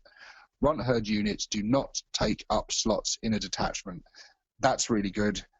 They now don't take up your valuable elite slots, which was a bone of contention for some people. So that's a nice little buff. But 35 points, I think I'm going to be leaving these guys at home more often than I take them, definitely. I suppose if you're rocking big units of Gretchin, he's probably a must. But otherwise, yeah, what's the point? If you've got lots, you want to make sure they stay on those objectives and don't all die from morale, then yeah, but I don't know, 35 points is when you're paying the same points as you are for a Mega Nob. I mean, he's all right. He comes with like grabber stick, which is +1 strength. He can make an additional attack. So he gets 4 attacks for that, or Grot Prod gives him +2 strength, AP -1. But that's just a little bonus, really. He's there to keep your grots in line, and it's a lot of points to spend on him. The bad moon in you just does not see value for teeth at all, does he? Oh no, 35 teeth. No, thank you. Onto the Borna I love boys the model. then. Cool model. It's a cool model, but yeah, unless you're he'll be staying back at camp telling stories. That's what he'll be doing in my army, I think. So we have Borna boys. Yeah, Pyromaniac special rule. The usual, if they destroy something, they'll pass morale tests until the start of the next turn. What options have they got? It's gonna be the same. The Spanner can have the custom Mega Blaster. Yeah, so there you go. That's where your mech or Spanner is gonna go. It's gonna be back in a Borna boys unit. So they can have a big shooter, Bornas, custom Mega Blaster for the mech. Spanner may take the place of 1 boy for every 5. So it's, yeah, it's the standard box set. It's the whatever's in the box set is can be your equipment.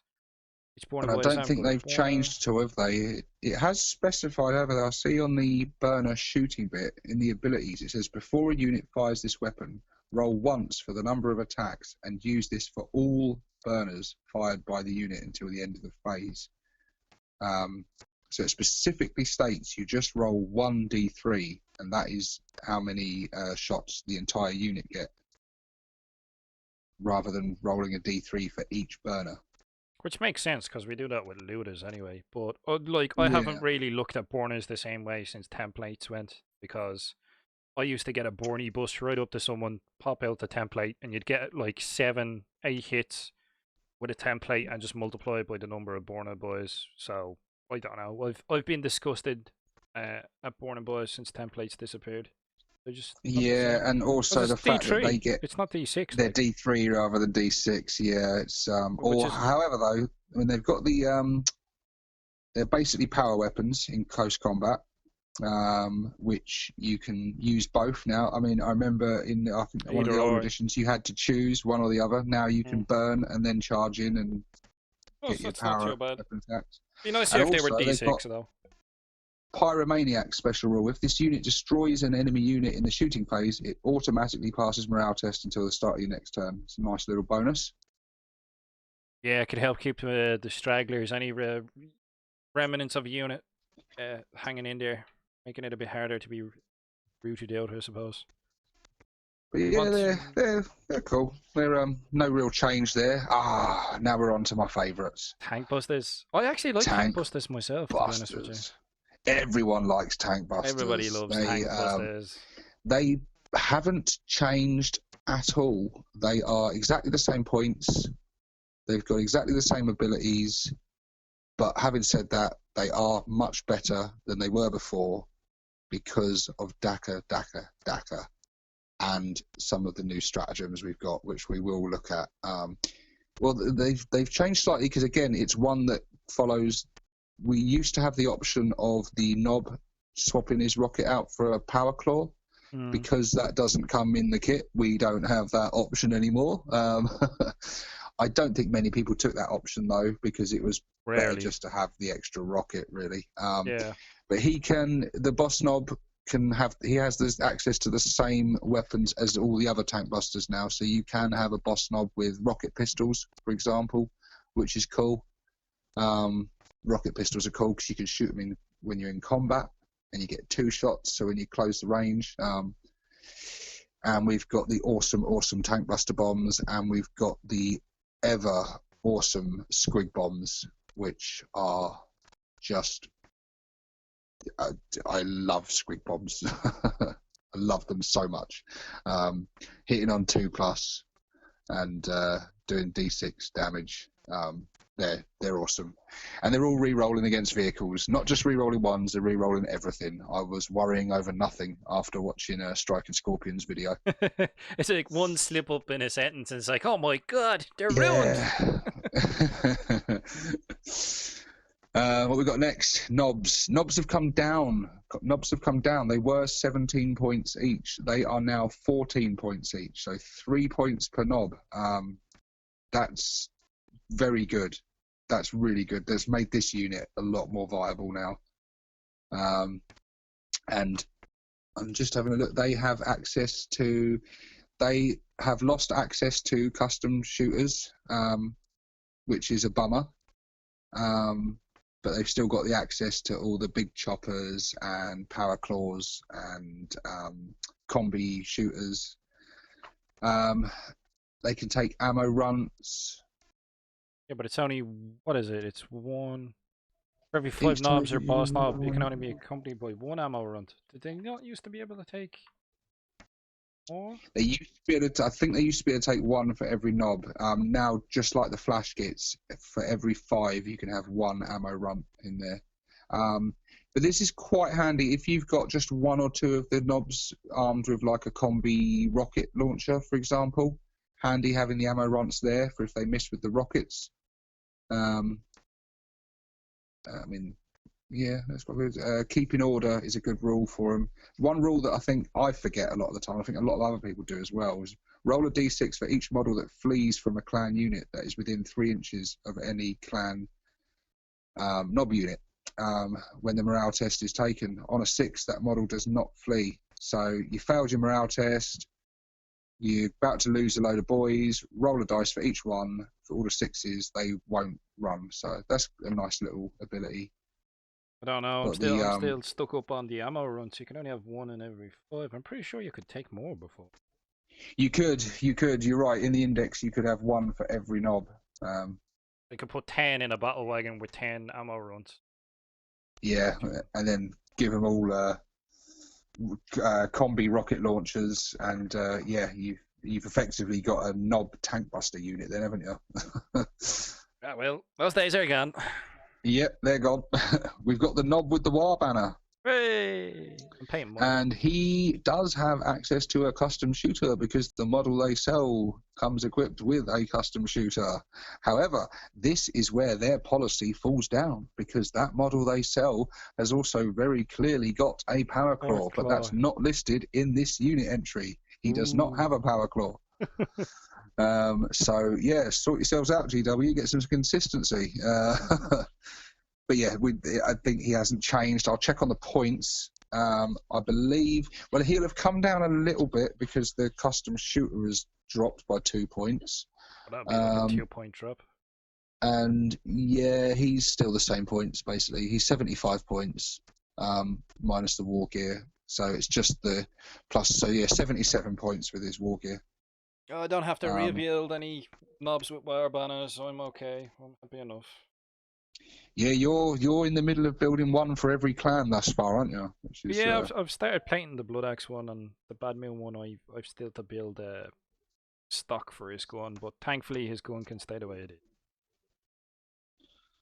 Well, war banners are great. It takes up an elite slot, and you add 1 to hit rolls in the fight phase made for attacks by clan units when they're within 6 inches of knobs with war banners.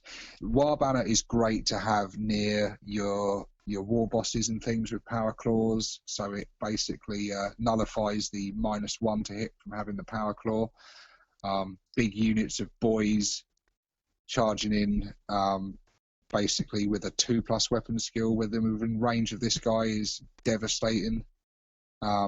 Yeah, I think they're still just as good as they were, and I think a knob with a wire banner is almost an auto including in most armies, especially combat orientated.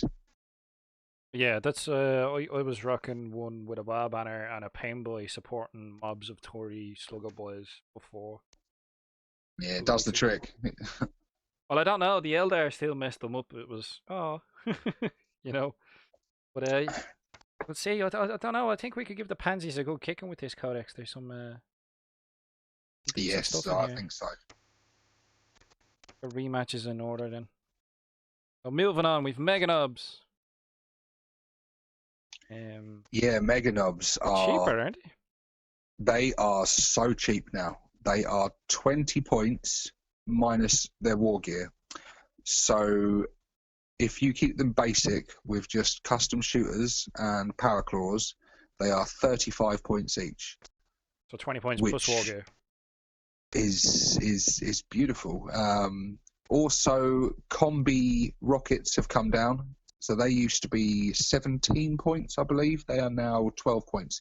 So the great thing is that both the combi Scorcher and the combi rocket launcher are both the same points as a Scorcher or rocket launcher. So you're effectively getting the shooter part of that weapon for free. That's the way I look at it anyway. So yeah, if you give them kill saws, if you give them the combi weapons, they start to get a bit more pricey. But if you keep them basic, just with power claws and shooters, you're getting in my opinion, a bit of a bargain unit here because you've got a 2+ save, 3 wound, strength 5 model. It's yeah, I think Mega Nobs have got so much more viable than they were before. So how do you run your unit? Since you've only just bought 2 box sets, like what way are you going to be running yours? Yeah, well, I I don't know. I really like the idea of teleporting these guys in with the stratagem. I currently have a unit of 5 now that I've built. I've got. I want to get more. I would love to have a unit of 10 of these. I'll tell you what I would absolutely love to do with these is have get really beardy with it. I'd love to have 2 units of 10 of these and then use the mob up stratagem to have a unit of 20 mega knobs and just really fuck someone's day. How many points would that be? Like, that'd be most of your army at that stage. Fucking lot. Well, if you kept them proper basic, 10 mega knobs would be 350. So yeah, 700 points for a unit of 20. But they would they'd have the mob rules, so they'd be effectively fearless. You'd have 60 wounds to get through there with 2+ saves. It would be beautiful. You'd have to remortgage the house or sell a kidney to be able to avoid them. Definitely. Be a laugh. Or it'll probably be a while before I get to live that dream, and it would probably only be used in like apocalypse games or like very large scale games. But yeah, at the very least, I'm aiming to get a full unit of 10 of them because the models are sexy as hell. I love some of the options with them. You can kit these guys out all with kill saws for just pure close combat. You can keep them basic and they'll be kicking out a lot of shots, 4 shots each out of them custom shooters. Then they've got the power claws, or you can go really specialized and give them all the rocket launchers or scorchers for some. The scorcher option will be your most expensive option, but no one's going to want to charge a unit of 10 mega knobs all armed with combi scorchers, put it that way. That's going to be devastating with the Overwatch rules. But yeah, I like them. I really like them. I think with the points drop, they've improved drastically. I'm just going to look in the index to see what they used to cost. Well, they're a good solid unit. Well, mind you, looking at it, I thought it was quite heavy points drops, but I guess it is. They've dropped 5 points each. There were 25 points.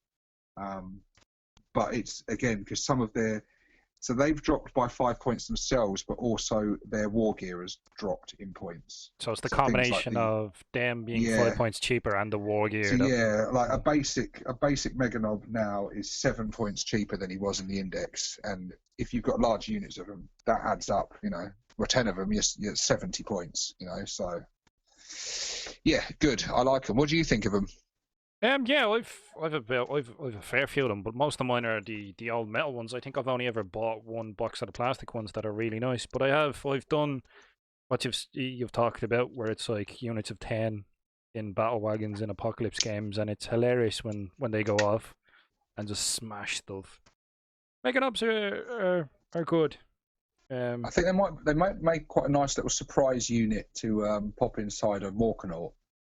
For the lols, you can have 3, a unit of 3 of them. Because they count as 6. Yeah, so that would use up the Morkanaut's thing, but that would be quite a good way to a little surprise. So the only thing is, I was thinking as well, because with the stratagem, the teleport stratagem, where you can teleport something in of 20 power level, the Gorkanaut or Morkanaut are 15 power level. A unit of 3 Mega Knobs is 6 power level. So unfortunately, that will take it 1 power level over the limit of being able to do that, because it would have been great fun to teleport in, a Gorkanaut or a Morkanaut and then pop the doors open and have 3 Mega Knobs with kill saws jump out to really ruin someone's day. A teleporting Russian doll of doom. It's like blip blip blip. Yeah, hell yeah. What have we got next? We got Knobs on Warboykers.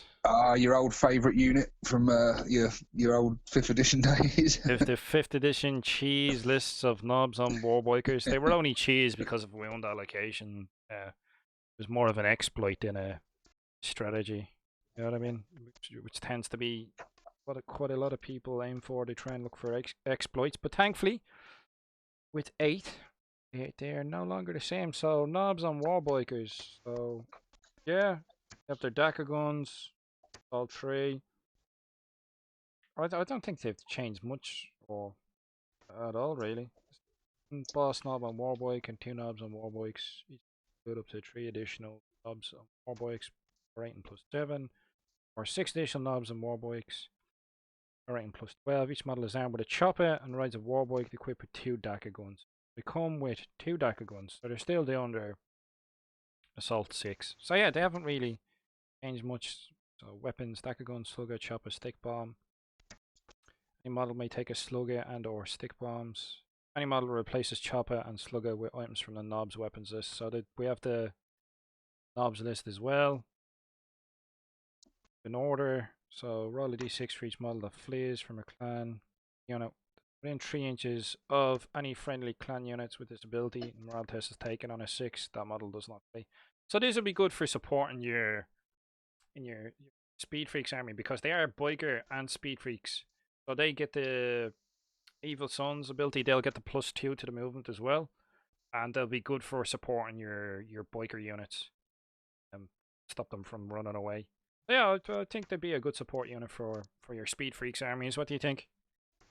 They are 30.8 points each before war gear, so they're not cheap.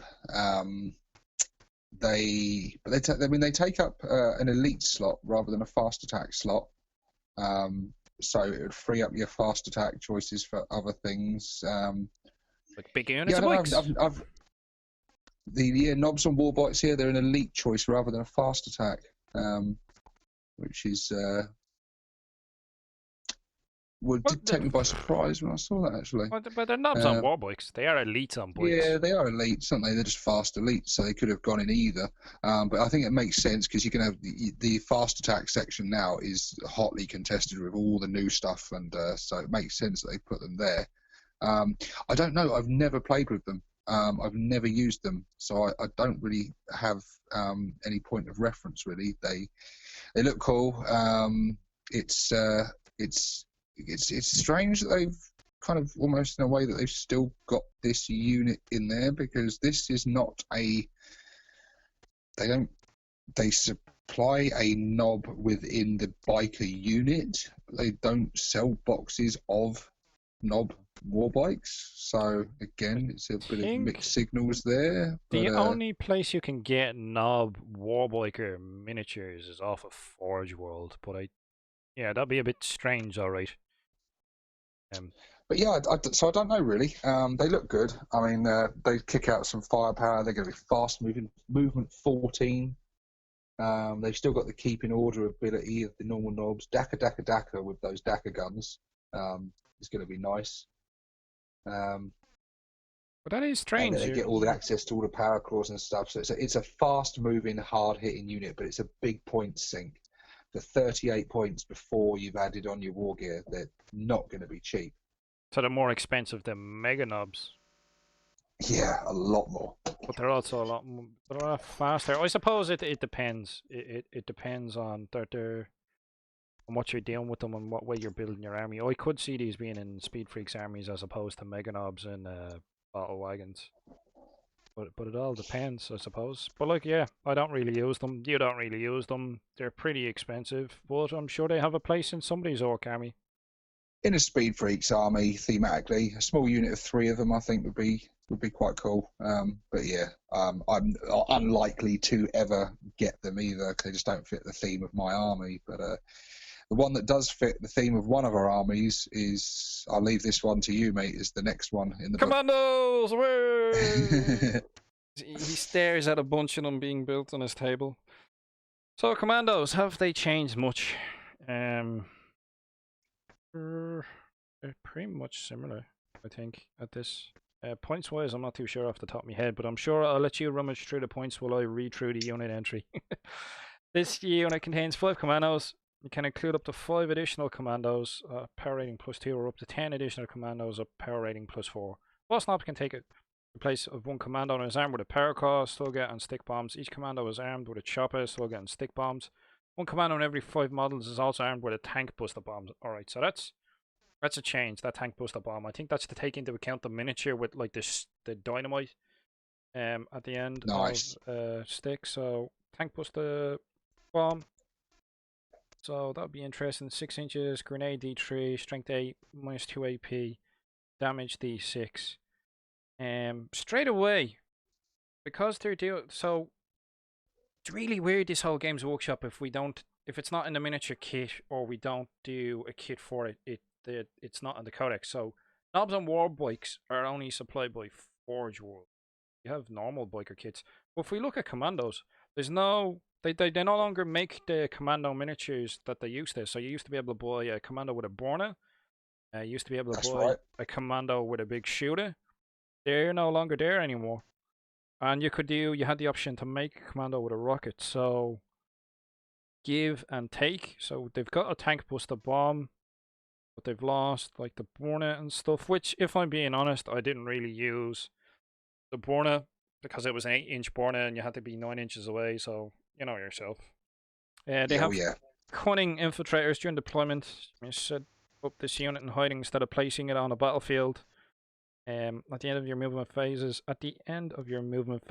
this unit can stalk from their hiding place, set them up anywhere on the battlefield that is more than 9 inches away from the enemy models. The same as Snickra, the cunning infiltrators. They've got sneaky gits.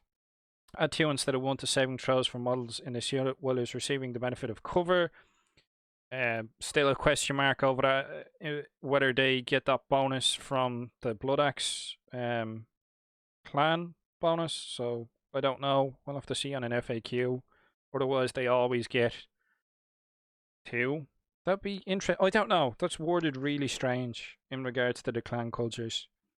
But I'm not too sure. That'll have to be cleared up in an FAQ. And then they have the throat slitters. I think if it all comes off good in that FAQ with those clan cultures, commandos and Snickra are going to be just auto include in Blood Axe armies for sure. Well, they're not include in my army anyway because I mean, yeah, I mean they fit the theme. I mean, they're also an auto include because they have dropped a point each. They've gone from 9 points to 8 points, and now that makes them only 1 point more than a regular boy. So why wouldn't you? What exactly for 1 point more than a boy, you're getting all those benefits. You're getting the deep striking abilities. Yeah, you can't have them in as big a units, but yeah, they're awesome. And commandos are going to be very, very popular. I think very popular indeed. They've got some really nice abilities there, and like the rest of the Ork units, they have Here We Go, Mob Rule, and Daka. Yeah, they're going to be good. They're going to be good, definitely. Give and take. What's next on the list? We've got the War Bikers. Again, I don't really have much to say on them purely because I don't own any. I don't play them. It's not the theme of my list, so... Oh, you didn't get the Speed Freaks box set. I was like, what do you mean you don't own any? No, yeah, I didn't. I left all the shiny new stuff and got myself loads of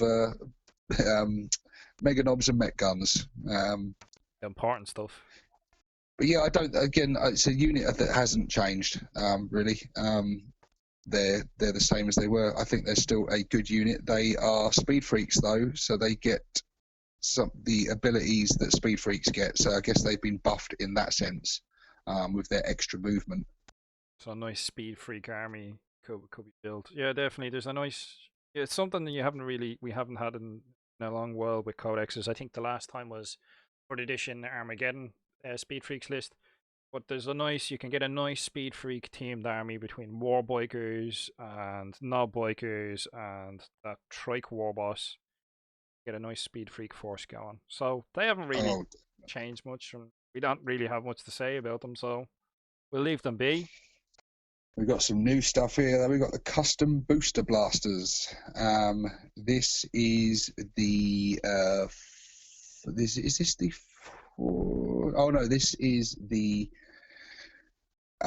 first one that was unveiled, one of the ones that comes in the Speed Freaks set. So this thing is armed with burner exhausts, assault D3, strength 4, auto weapon automatically hits its target. So it's okay. Got a grot blaster in there purely because you've got a grot with a grot blaster on the model, so they've thrown that in.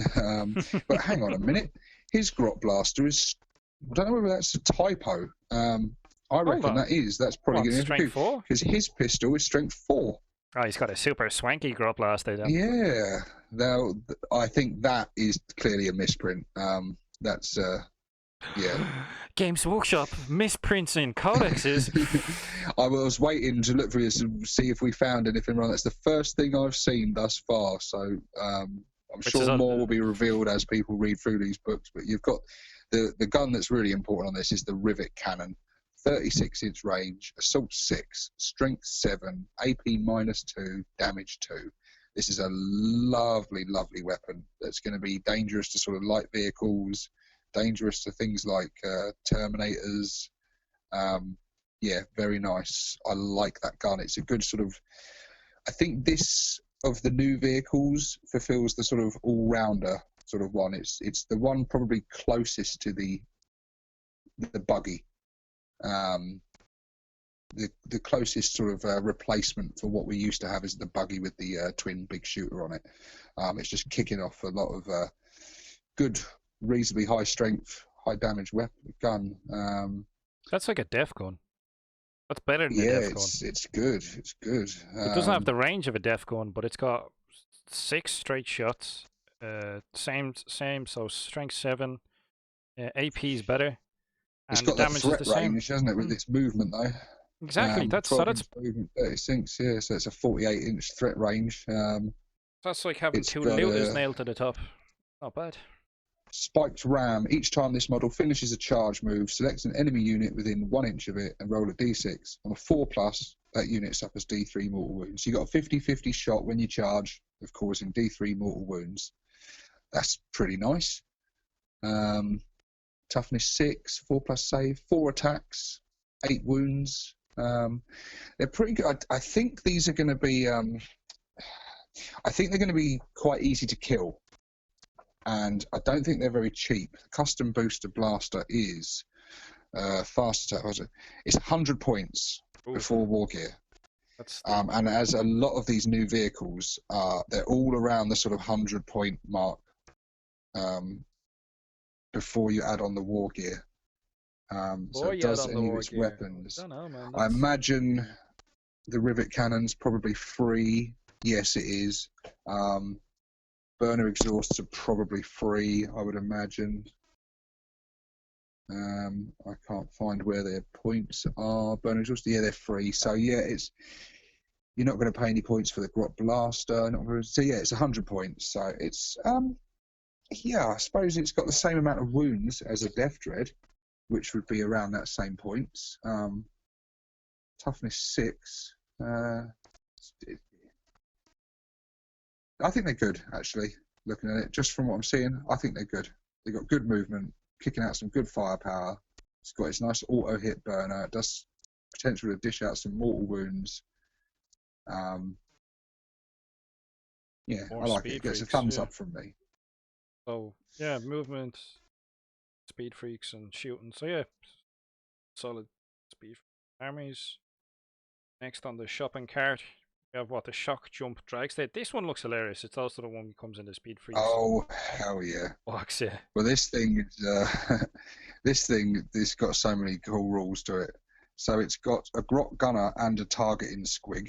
So it adds 2 to hit rolls made with this model's custom shock rifle. So with the shock rifle, it's hitting on a 3+ in an orc army. That really can't be understated at how good that is.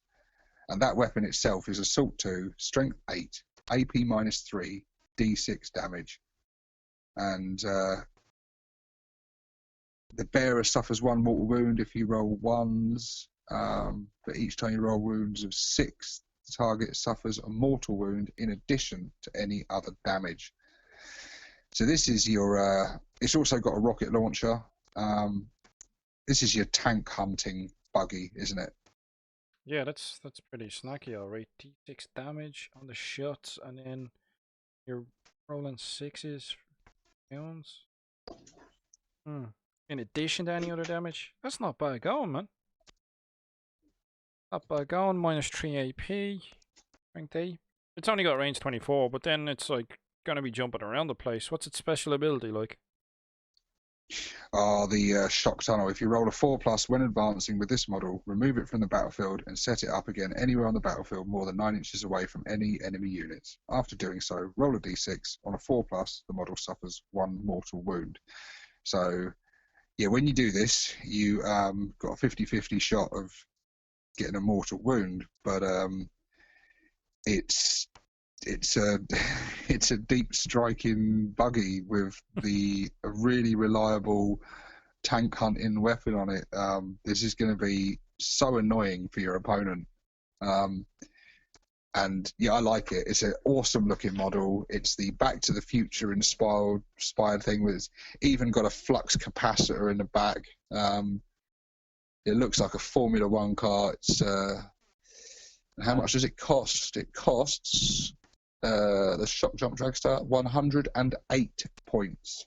So just slightly more than the custom booster blaster, but also comes with the saw blades, which beefs its not really built for combat, this thing, but it does have a +1 strength. So it's strength 6, -1 AP, 4 attack. So it's nice.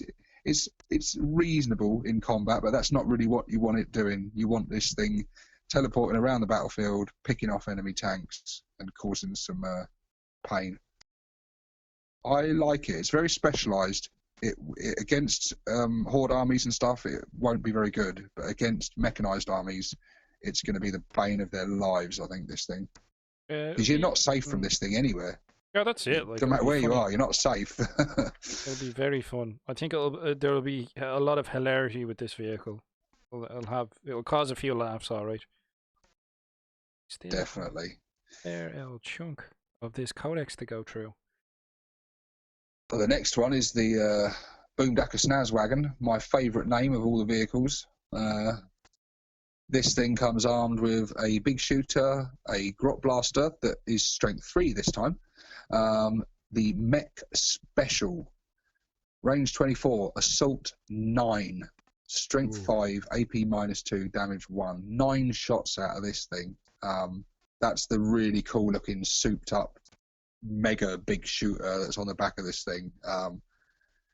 So yeah, big shooter and a Mech Special. So it's kicking off 12 shots from its firepower there, both at strength 5. So yeah, this is nice. This is a really good troop killing one. And also burner bottles, grenade 2d6, strength 4. Units do not benefit from cover. And it has bellowing fumes, subtract 1 from hit rolls made for attacks that target this model. That'd be handy. Hell yeah. Oh, and it's got a grot gunner on the big shooter as well, so the big shooter is hitting at 4+. Not bad. Yeah, this is good. I like this. This probably fills the role more of the... This is like the old buggy on steroids. Yeah. This is kicking off some serious anti-infantry firepower. So and it's good, man. Look at the I explodes. like it, yeah. So you're starting to see the roles, these things. Your custom booster blaster is like your sort of all-round sort of workhorse one. Your shock jump dragster's your anti-vehicle. This one is definitely geared for anti-infantry. And then we go on to the Megatrack Scrapjet. This is the jet that's had its wings clipped and replaced with tank tracks. This comes with a rocket cannon. It's a rocket launcher, but instead of being assault 1, it's assault 2d3. So minimum 2 shots, maximum 6 shots of rockets. Also comes with a twin big shooter, and also comes with wing missiles.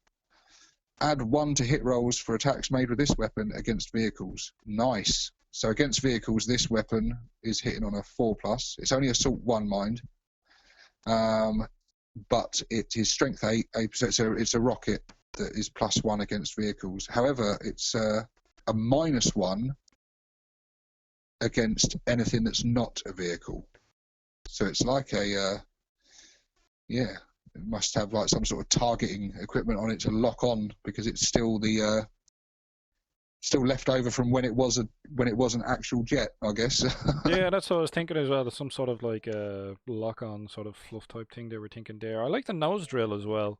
Pretty much like a power claw. Yeah, kind of what thing. does that do? It's not as good as a power claw, but it's Strength Plus 2 +2. strength 8, AP -2, D3 damage. Nice. And it's got a spiked ram. Each time this model finishes a charge, same as the other one, 4+, the unit suffers D3 mortal wounds when it charges. So this is another sort of, again, this is it's slower than the other ones. It's 10-inch movement, but it is still a speed freak, so it's still going to be getting some of them buffs. It's got 9 wounds though. It's a bit tougher. Oh yeah, it's. I think this is more anti-vehicle than the others. Yeah, it feels like the same role, but this is a bit more of an all-rounder though, because it can target vehicles, but it's also got some much better combat capabilities than the shock jump dragster. How much is it? It is 90 points. Oh, that's. Mind you, you've got the cost. Well, mind you, plus 10 points for the twin big shooter, so it's going to be coming in at 100 points. But I like it. I really like it actually. This is another good all-rounder. It's tough. 9 wounds is really nice. It seems so nice. I like that one. It's I like the rocket your slower, tougher one. Then the most expensive one of the new ones is the Rucker Truck Squig Buggy, 140 points. I'm sorry, I just have to say really quickly, when I look at this miniature, especially the way they painted it, have you ever seen Disney Pixar's Cars? This just reminds me of Mater. Mater. Yeah, you just need to put a top on it and a hook, and it just reminds me of Mater. It's hilarious. Right, go on. I really like this one. This is one of I still find it hard to pick a favourite out of all of these, but I do really like this thing, the look of this vehicle. But yeah, this has got a huge data sheet because it's got so many different weapons. Well, it's got weapons with different ammo. It's got a squig launcher and a heavy squig launcher. They both do the same thing, but the heavy one seems to have more shots than the standard one, and they fire out bile squigs that always wound on a 4+ when it's targeting vehicles. So that's nice, especially against some really tough vehicles. And that's assault 2d6 out of the heavy squig launcher. You got the bitey squig, which is your Terminator killer. They even said that in the community site when they were unveiling this thing. That's strength 5, AP -3, damage 2, assault 2. Or the boom squig, which is assault 2d3. 2d3 is really good. It's so much better than d6 because you're guaranteed a minimum of 2 shots. Strength 6, AP -1, d3 damage. So this is your real workhorse vehicle. It's again coming in at 9 wounds, movement 10, so it's a bit slower but a bit tougher. And it's just can take on a variety of targets, and it's also got a grot gunner for the heavy squig launcher, so it's +1 to hit. So a lot of these new buggies have got their grot gunners in there doing so this thing's hitting with its heavy squig launcher on a 4+, which is nice. But it's also got the squig mines, which you can drop, and they have the potential to cause up to 3 mortal wounds. Yeah, it's expensive. I think it's expensive because it can do so much. It doesn't matter what you come up against, this thing will be able to hurt something. It's got, in terms of its stats, it's probably my least favourite one, I think. I don't know. The mines are handy. Dropping squig mines on objectives is the first thing that struck me when I read about this thing. Just drive that over the objectives, drop a squig mine on it. That's going to stop the enemy getting anywhere near it. Or if they do, they're going to potentially suffer some mortal wounds. Yeah, when you say you're not happy with the stats, what do you mean? Do you mean it's stat line, or do you mean it's weapon stats? Because I think not that anything's wrong with it. It's the most expensive one of the new buggies. It's just the fact I tend to, with my units, I tend to bring them for a specialised purpose. They've got a type of unit in mind, whereas this thing, I just sort of seeing what kind of role it's going to fulfill. Yeah, jack of all trades, master of none sort of thing. I mean, it looks good. It's kicking out with like if you were firing out the bile squigs, for example, that always ruin vehicles on a 4+. You've got the squig launcher and the heavy squig launcher, so you're firing 3d6 bile squigs out that are wounding any vehicle or Titanic unit on a 4+. But they've got no AP and only doing 1 damage, so. So it's what is it? This weapon always wounds on a 4+, sorry, unless it is tagging a vehicle. I've been really stupid there. I've read 4+.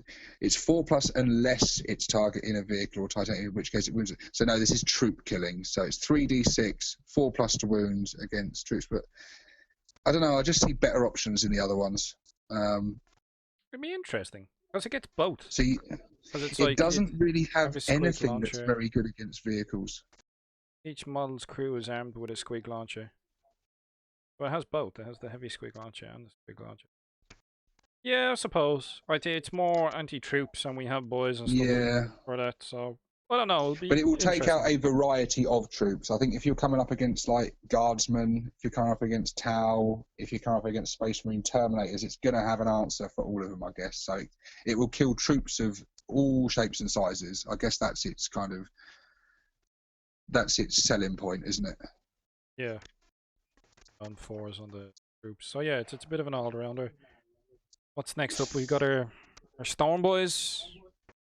I don't think much has changed with the Storm Boys, but they got their Deep Storm Strike. Boy. Yeah, they got their Deep Strike ability back. So that in conjunction with Zagstruck for Goffs, and they'll be nice. I'll be using some Storm Boys myself. Just because I like them.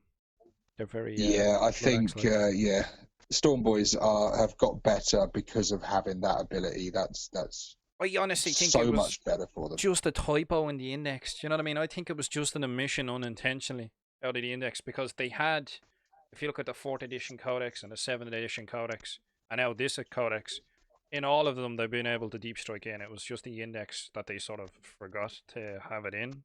You know what I mean? So yeah, that's possible. Are good. They're good crack. What are they rocking points wise? Are they too expensive? So what can you get them? So you can start Storm with Boys are pretty cheap, I think. Storm Boys come in at 9 points each.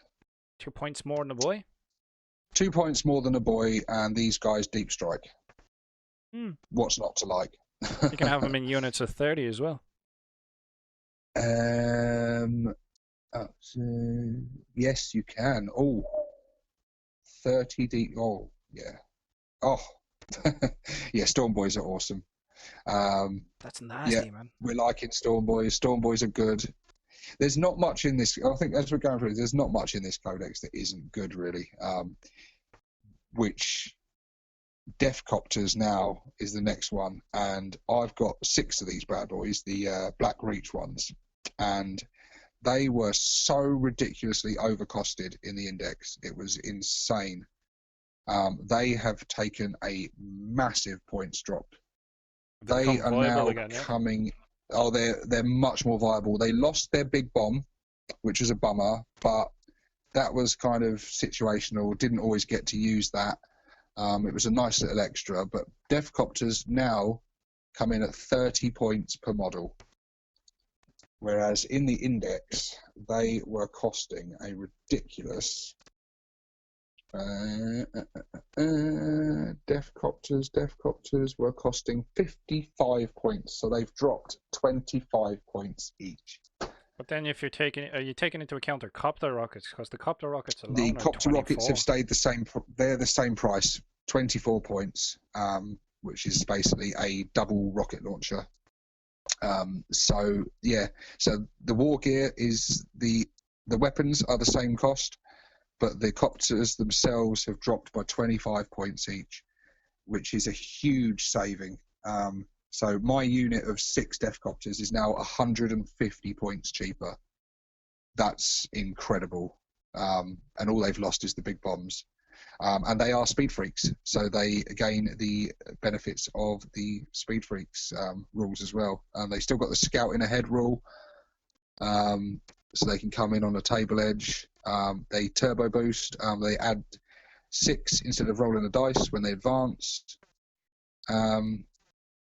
So yeah, and because they have that speed freaks rule, they benefit from some of these speed freak stratagems. So these guys have got a lot better actually. Stats wise, they're exactly the same, but because of the new rules, and also those copter rockets benefit from that Daka rule. So That's true, yeah. yeah, there's nothing not to like about Defcopters. They have become they needed that huge points drop because they were ridiculously overcosted, and they've never, in all my games of 8th, and I played with them a lot, they've never ever once earned their points back.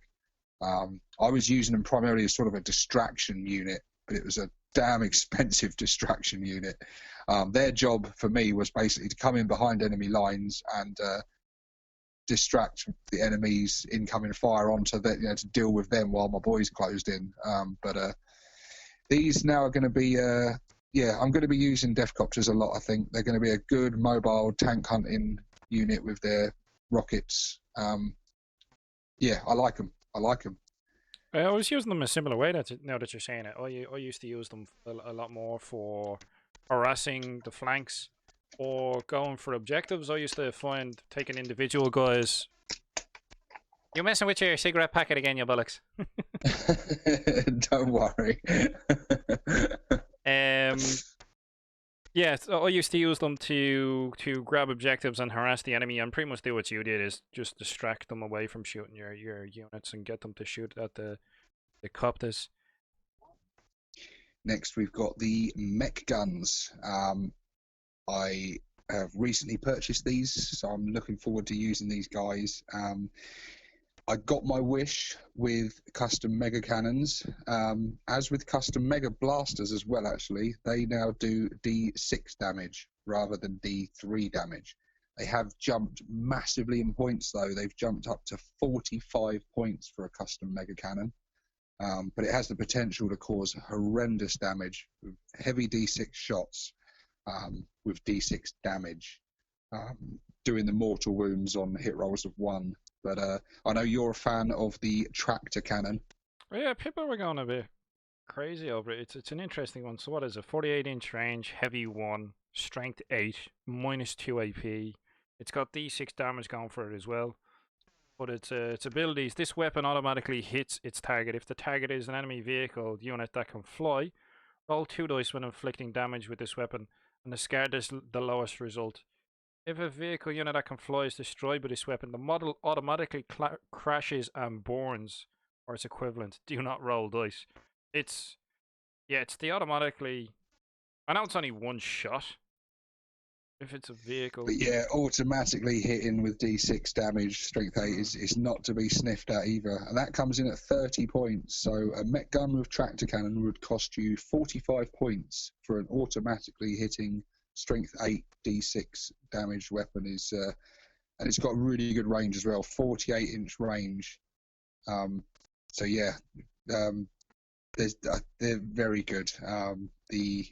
The weapon options on this look awesome. Bubble Chucker has changed. That is now type heavy D6, strength D6, AP minus D6, and damage D6. That is about as random and crazy as you could get.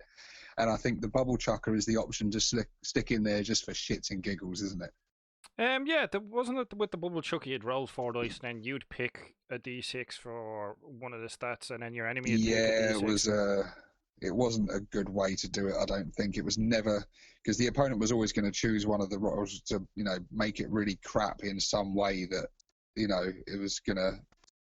They would either probably do it on its strength. They would choose strength 1 or something, unless you rolled 4 6s. 4 6s, yeah, that one in whatever thousand. But yeah, chance. I think bubble chuckers. I can't see people putting them in there for competitive play. I think people are going to put them in just for the fun and the crazy wackiness of orcs, aren't they? But mech guns have got cheaper in another way though, because the grot crew now you don't have to pay for. You used to have to pay for grot crew 2 points each, and you've got your 5 grot crew on this thing. But they now are kind of completely irrelevant. They're there, you've got the models there, they have to stay within 1 inch of the mech gun they're with. They can't now move on and cover another mech gun like they used to be able to. You can't move these guys off and do your own thing with them. I think that's why they've done it, because people were using them in ways that probably GW didn't intend.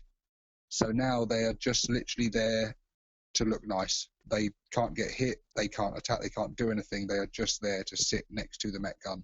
They have no wounds, characteristic, anything. They're just completely ignored for game purposes. Which is all right, I suppose. If people were pulling shenanigans with the crew, well, they're there. They're grot crew for the artillery. They're not there to be doing weird stuff with like running off and grabbing objectives and all this type of stuff. No. You know. But yeah, mech guns though, I like them. I like them a lot. Hence why I've bought some and am busy converting some as we speak. I think I have one. I might get a few more. They do. We've got the battle wagons now that comes in. I'll touch on this briefly because the battle wagon hasn't really changed much. Just that now it fills 3 unit entries because you've got the battle wagon, the gun wagon, and the bone breaker, which is stats all vary ever so slightly, and it's basically the different variations of battle wagon. You've got your shooty battle wagon, you've got your assaulty battle wagon, and you've got your sort of a transport battle wagon. But they all essentially do the same thing. That was the standard. What is it? The standard battle wagon's toughness 7, so that's probably from. Yeah, although you can give it an hard case. It's a bit strange because the battle wagon seems to be you can give it most of the stuff that the other ones have. So the bone breaker is the one that comes with the death roller on it already, but you can give that to. Yeah, you can give a death roller to a standard battle wagon, but the bone breaker does have the special rule, bone breaker ram. Add D6 to the attack's characteristic of this model in the fight phase until the end of that phase if it made a charge move this turn. So I think it comes in their special rules, same as the gun wagon. The gun wagon has the periscope ability. If this model remains stationary or moves under half its speed in the movement phase, it can shoot twice in the following shooting phase with its kill cannon, or zap gun. That's nice. Yeah, that sounds pretty interesting. So basically, you've got your bog standard battle wagon, which you can give upgrades to and tweak, or you've got your gun wagon, which has better shooting potential, or the bone breaker, which has better combat potential. So yeah, actually, starting to see why they've differentiated between them now. So that's cool. So battle wagons become a bit more customizable and a bit more specialized, and yeah, I like it. It looks good. Skimming through now to the more in the heavy support is killer cans. Killer cans got cheaper. They dropped by approximately like 11 points each, I think. I was doing the maths on it earlier. They've dropped quite nicely, so it's made them a bit more viable because they haven't been great. They weren't great in the index. They haven't been that fantastic this edition. Their special rules are still the same. They've still got the Scragam ability, but now they've got Daka, which is nice. They're still grots, so 4+ ballistic skill. But the thing that's going to hurt killer cans is that they don't benefit from clan abilities. That's really going to hurt them, I think. And that's going to put people off having them when they can have death dreads and things that will benefit from those clan traits. But I mean, they're still good. They've also got this new thing as well. They've now got, as well as can claws, they have access to buzzsaws and drillers, which are basically slightly inferior versions of can claws. The buzzsaw is +2 strength, -2 AP and 2 damage. So each of those stats is 1 less than the can claw. But what it gains is it gets an additional attack with this weapon. So you get +1 attack, but slightly worse stats. And all these weapons are free. So they all cost the same. So it's just out of the choice. The driller is the weakest one of the lot. So it's just +1 strength. So it's only 6 strength, but it's got the best AP at -4. Also 2 damage. But each unmodified wound roll of a 6, the target suffers 1 mortal wound in addition to any other damage. So this is, again, to represent what comes in the kit. Yeah, that's true, yeah. So, I mean, all my cans are kitted out with various saws, claws, and drills because I put them on because they looked cool. And to be honest, if I'm not in a tournament or anything and playing WYSIWYG, I'm just going to say all my cans have got can claws. Because I don't really... the I like driller's the quite drill. nice. The driller looks nice. Yeah, That more minus 4 wounds. AP. Especially if you're attacking the likes of elite infantry like Terminators and stuff. Only trouble is, though, cans have a weapon skill of 5+. That's what's always let them down in combat. But, yeah, and because they don't benefit from the clan traits, I don't know. I mean, they're good, reliable, shooty, you know, they're a hardy, shooty unit. I've got mine kitted out with rocket launchers and some with big shooters. Killer cans armed with big shooters are really cheap now. So that's good. And they've the Daka A as killer well. can So. with a... Yeah, with the Daka, so 4+ with exploding 6s. It's pretty nice. A killer can is 40 points now with a big shooter, so 45 points for a killer can with a big shooter it's not bad. They lost the option to have the custom Mega Blaster because it doesn't come in the kit. And that was always an option I would never choose, but I would have chosen that option now because the custom Mega Blaster has gone from D3 damage to D6. Again, came out of another wishlist video of mine saying that would make it a viable choice over the rocket launcher.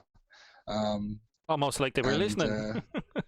So yeah, they listened to me, they made it that, but then they took it off all my units that had it. So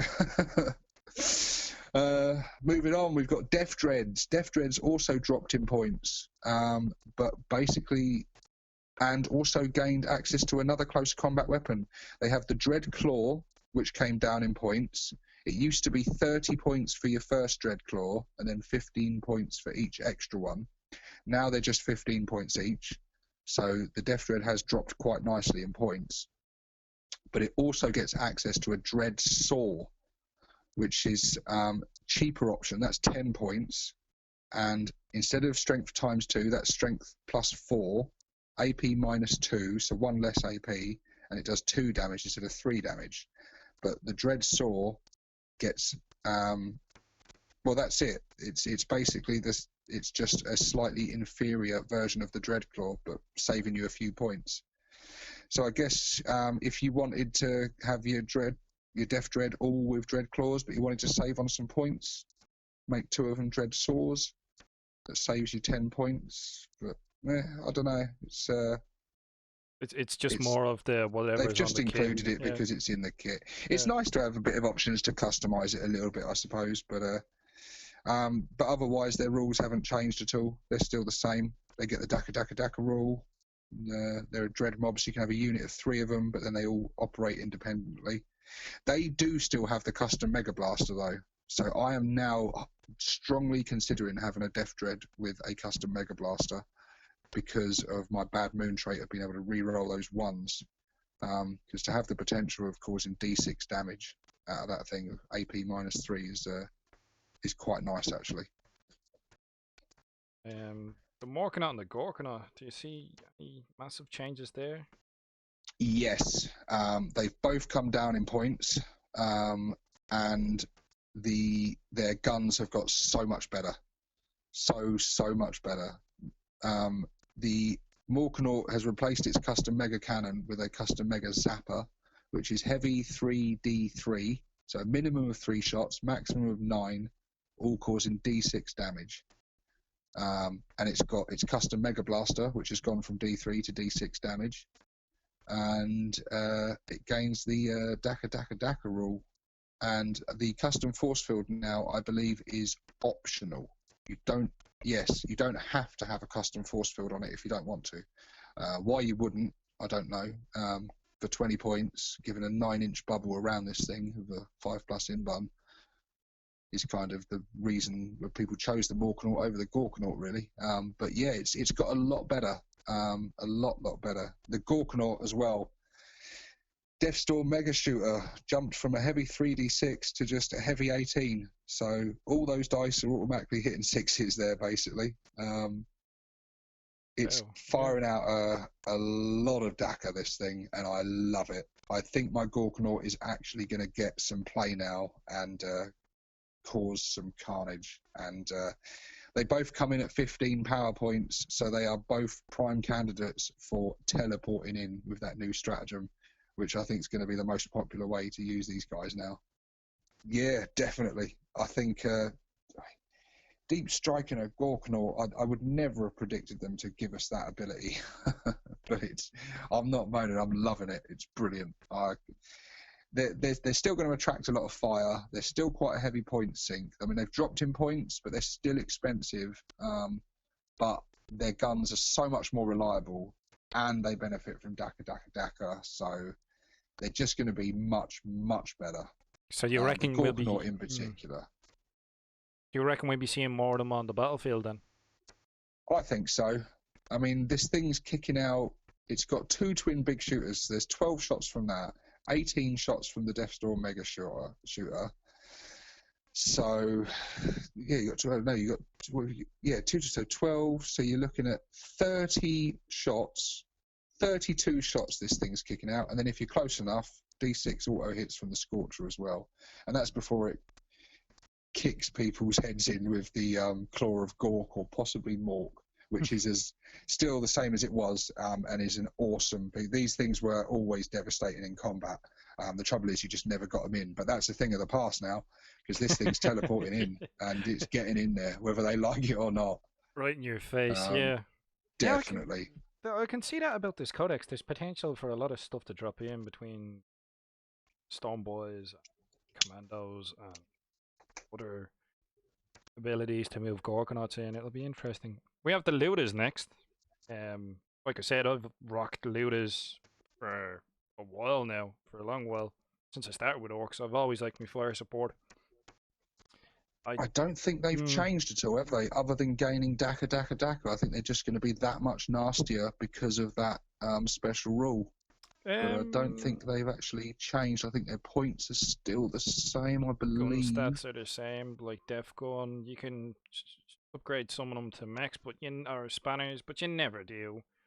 It's like for every 5 models in a unit, a spanner can take a place of 1 looter. Why would you take a spanner? It's strange. Yeah, I don't know. Just maybe if you want the custom kit. Mega Blasters, but 24-inch range. No, I always just go pure 15 Def Gun looters, and away you go. I can't go wrong. And with Daka, as you said, they're grand. So yeah, that's looters. Flash kits. Flash kits got better because the snaz guns got better. They jumped up to strength 6, AP -2, and they've got damage 2 now. So yeah, they're much, much better. Can't take as many ammo runts now, just like the knobs. It's 1 per 5. But they are, yeah, and you got the Git Finder squig that the captain has. So the captain of the flash gits will be, if he stands still, he'll be hitting on a 3+.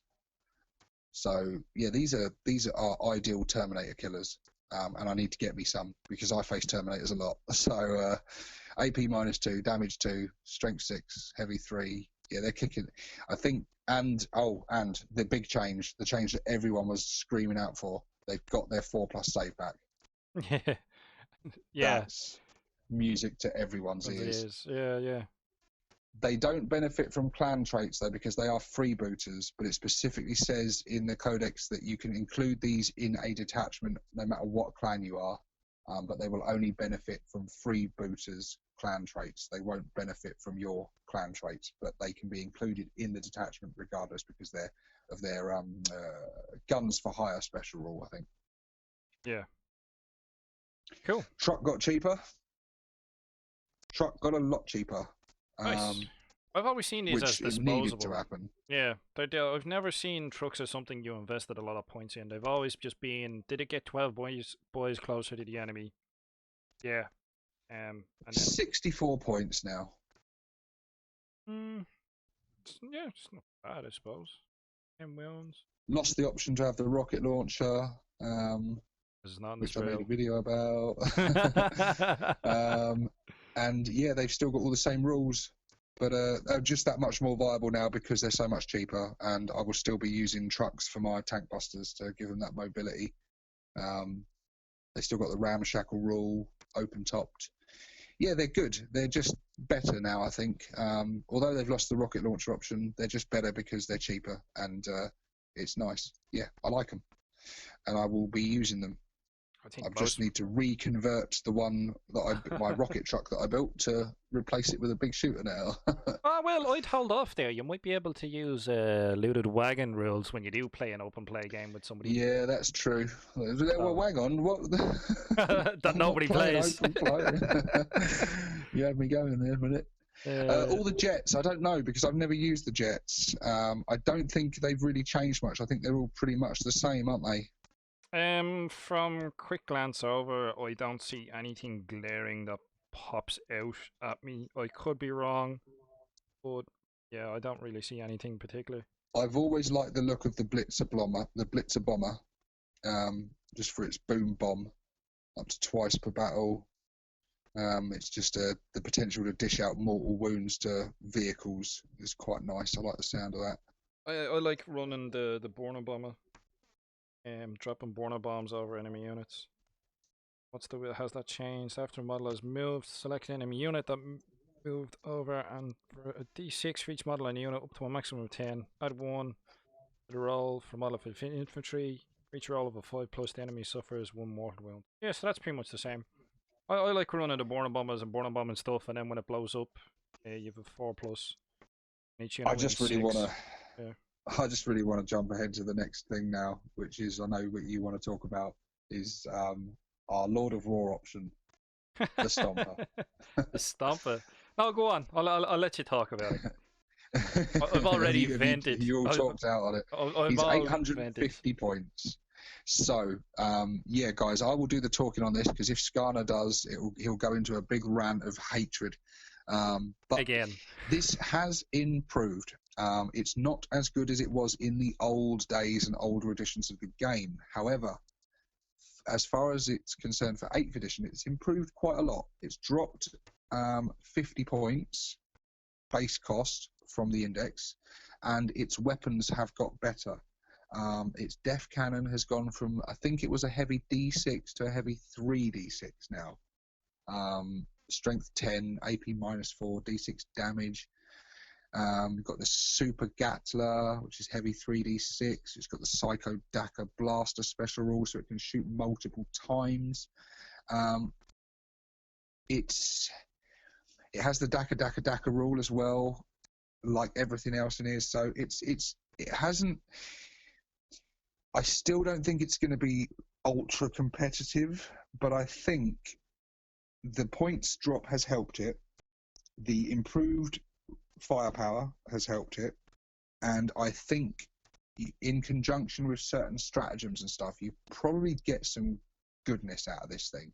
I still don't think you're probably going to see it much in tournament play with really serious players, but anything, we needed something because the Stomper was just absurdly priced before and pretty ineffective for what you were paying. Now it's just, I still think it could have probably dropped a bit more in points, but it's nice to see that it has improved and got cheaper. So you're going to be screwing your face up when I say this, but we can't really moan. It's got better. It's gotten better in what regard? Stomper should be about 600 odd points. Yeah, maybe a little bit more, maybe 650 or something. But a knight that costs a fraction of the points will tear this thing into an asshole. So I don't see the point in it. Sadly, that's the honest truth. Should we leave that one there? We'll just leave it there. We'll just leave it there. We'll just leave it there. We have the Mech Boy workshop, so we actually have like a fortification for once. That's what I'm gonna say. It's crap. So it's a gorgeous bit of scenery. Lovely. I like the model. It looks sweet, but it does not make sense at all.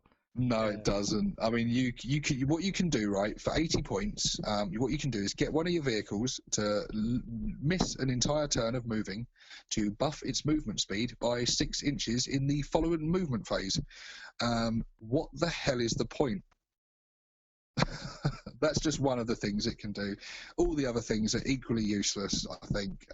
Maybe there's something I'm not seeing here, but I think they've just included these rules as just because so that this thing has some rules so people can use it in their games. I think it's it's a good bit. I think I'd just buy this to have as scenery and not use it because I mean it's cheap. It's 80 points, and maybe if people proper look into some of the synergies of this, maybe certain weapons and certain vehicles and things may benefit from this. But I struggle to see any use for this thing. It doesn't make sense. Like, if you look at the rules, so you're looking at infantry can use the grabbing claw, so it doesn't really affect infantry. It's just for vehicles. So like, we'll just go into the details of the rules because this honestly is the first time I'm actually reading them fully myself. So say custom job at the end of your movement phase, one orc vehicle unit from your army that was within 1 inch of it of this model can receive a custom job. If it does so, then until the end of that turn, that unit cannot shoot or charge, and its attack characteristics of models in that unit is reduced to 1. But you can choose and resolve one of the following effects. Like, more speed until the end of your movement phase, increase the movement characteristics of model in that unit by 6 inches in addition. Roll on a d6 to see if that unit receives something extra special. On a 6, add 1 to the charge rolls for the unit for the rest of the battle. More rivets, that unit regains d3 lost wounds. If there's a big mech or mech from your army within 1 inch of this model, and does not use its big mechania. I can't even say that now. Big mechania. Yeah, that thing. That thing. To repair a vehicle, it can oversee the custom job. If it does so, the unit regains 3 lost wounds instead of d3, and a model that oversaw the custom job cannot use its big mech or mech ability this turn. In addition, roll a d6 to see if the unit receives something extra special. On a 6, add 1 to the toughness characteristics of models for the unit for the rest of the battle. More DACA, choose a weapon, excluding a bubble chucker. That model in that unit is equipped with. Next time any model in the unit fire that weapon, the weapon makes the maximum number of attacks, e.g. a weapon with heavy 2d6 type will fire 12 shots. In addition, roll a d6 to see if the unit receives something extra special. On a 6, add 1 to the chosen weapon's damage characteristics for the rest of the battle. The unit can only receive a custom job once per battle. This thing makes no sense. The rules for this thing literally make no sense. So you have to sit beside it, you have to waste a whole turn, and then you get to use the ability, and then you have a 1 in 6 chance of gaining a permanent boost.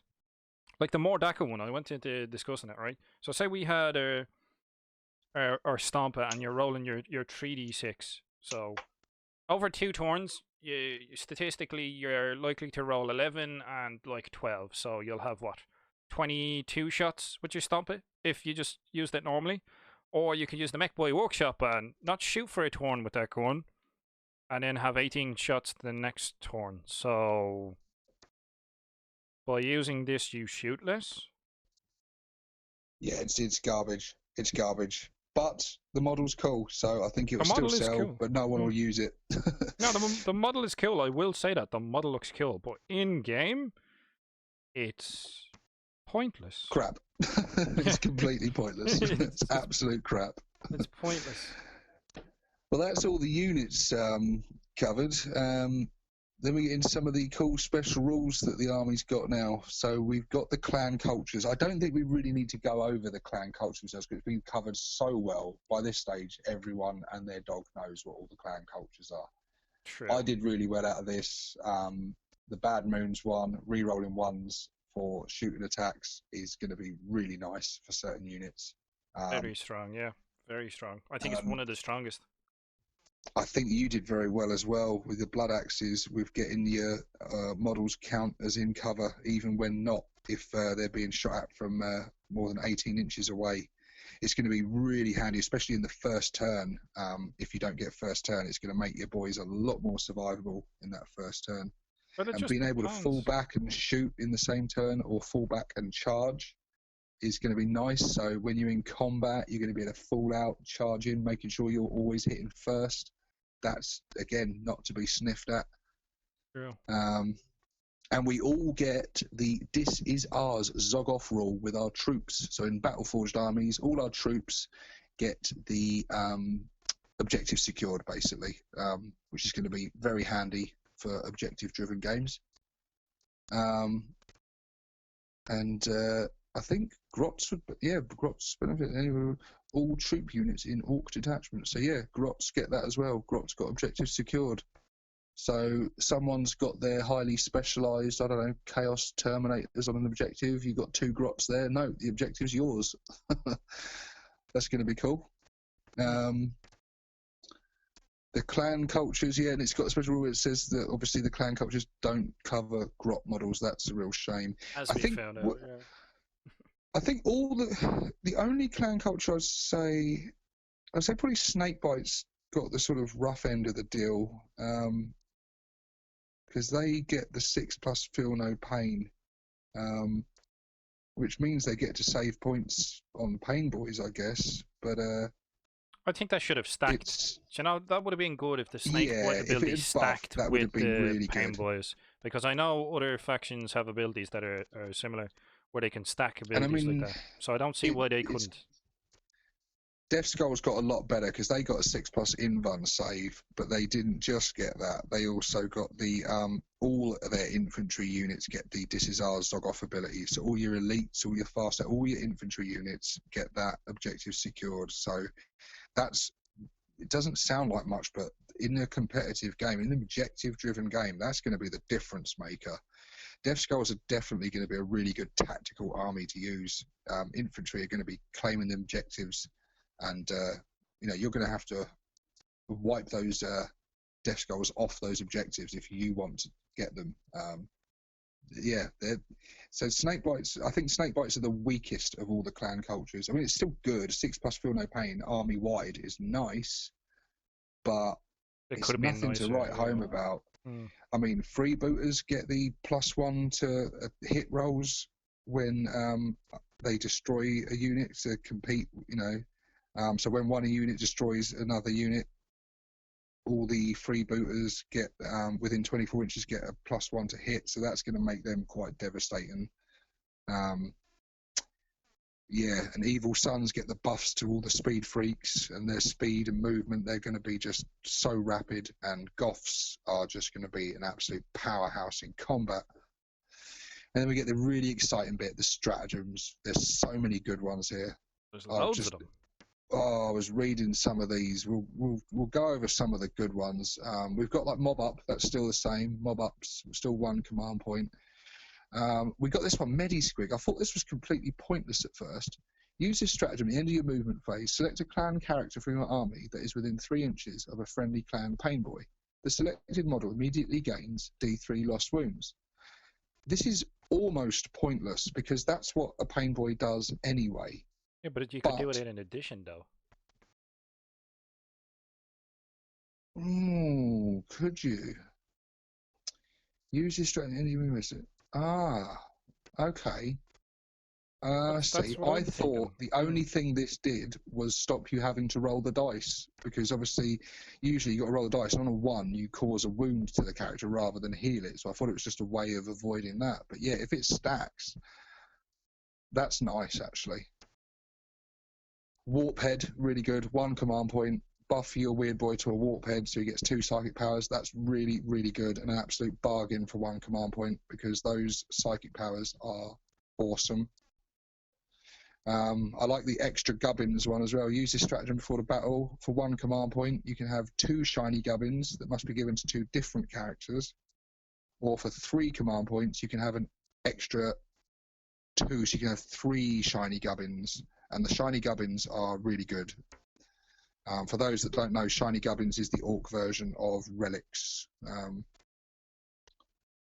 Could be interesting. Yeah, it Orcs depends is on never beaten. On the relics. What's Orcs is never beaten? Like stratagem. Orcs is never beaten. This is basically if your character dies, he can still fight before he died. Gets 1 more turn to fight before he's removed from the table. So sweet revenge. This is nice. If someone's got to hit first, yeah, definitely go down fighting. 2 command points with the right character at the right time could be game changing. Force field projector this is expensive, but I guess in certain scenarios, if you really need something to stay alive, I don't think this is really worth it. But for 3 command points, you increase the bubble of the custom force field of your big mech from 9 to 18 inches. So that will cover a huge area and give the 5+ invuln saves, but that's a lot of command points to sink into. For one Just turn. giving more stuff a 5+ invuln. It's not great. Yeah. I mean, if it was Billowing like exhaust clouds is permanent. great. Sorry, mate, I'm powering through these and I'm not even giving you a chance to talk. It's alright, go on, keep going. The billowing exhaust clouds for 1 command point. Use this stratagem at the start of your movement phase. Select a Speed Freaks unit from your army. So remember, this is all the buggies, all the bikes, all the Death Copters, and the Death Killer Wartrike.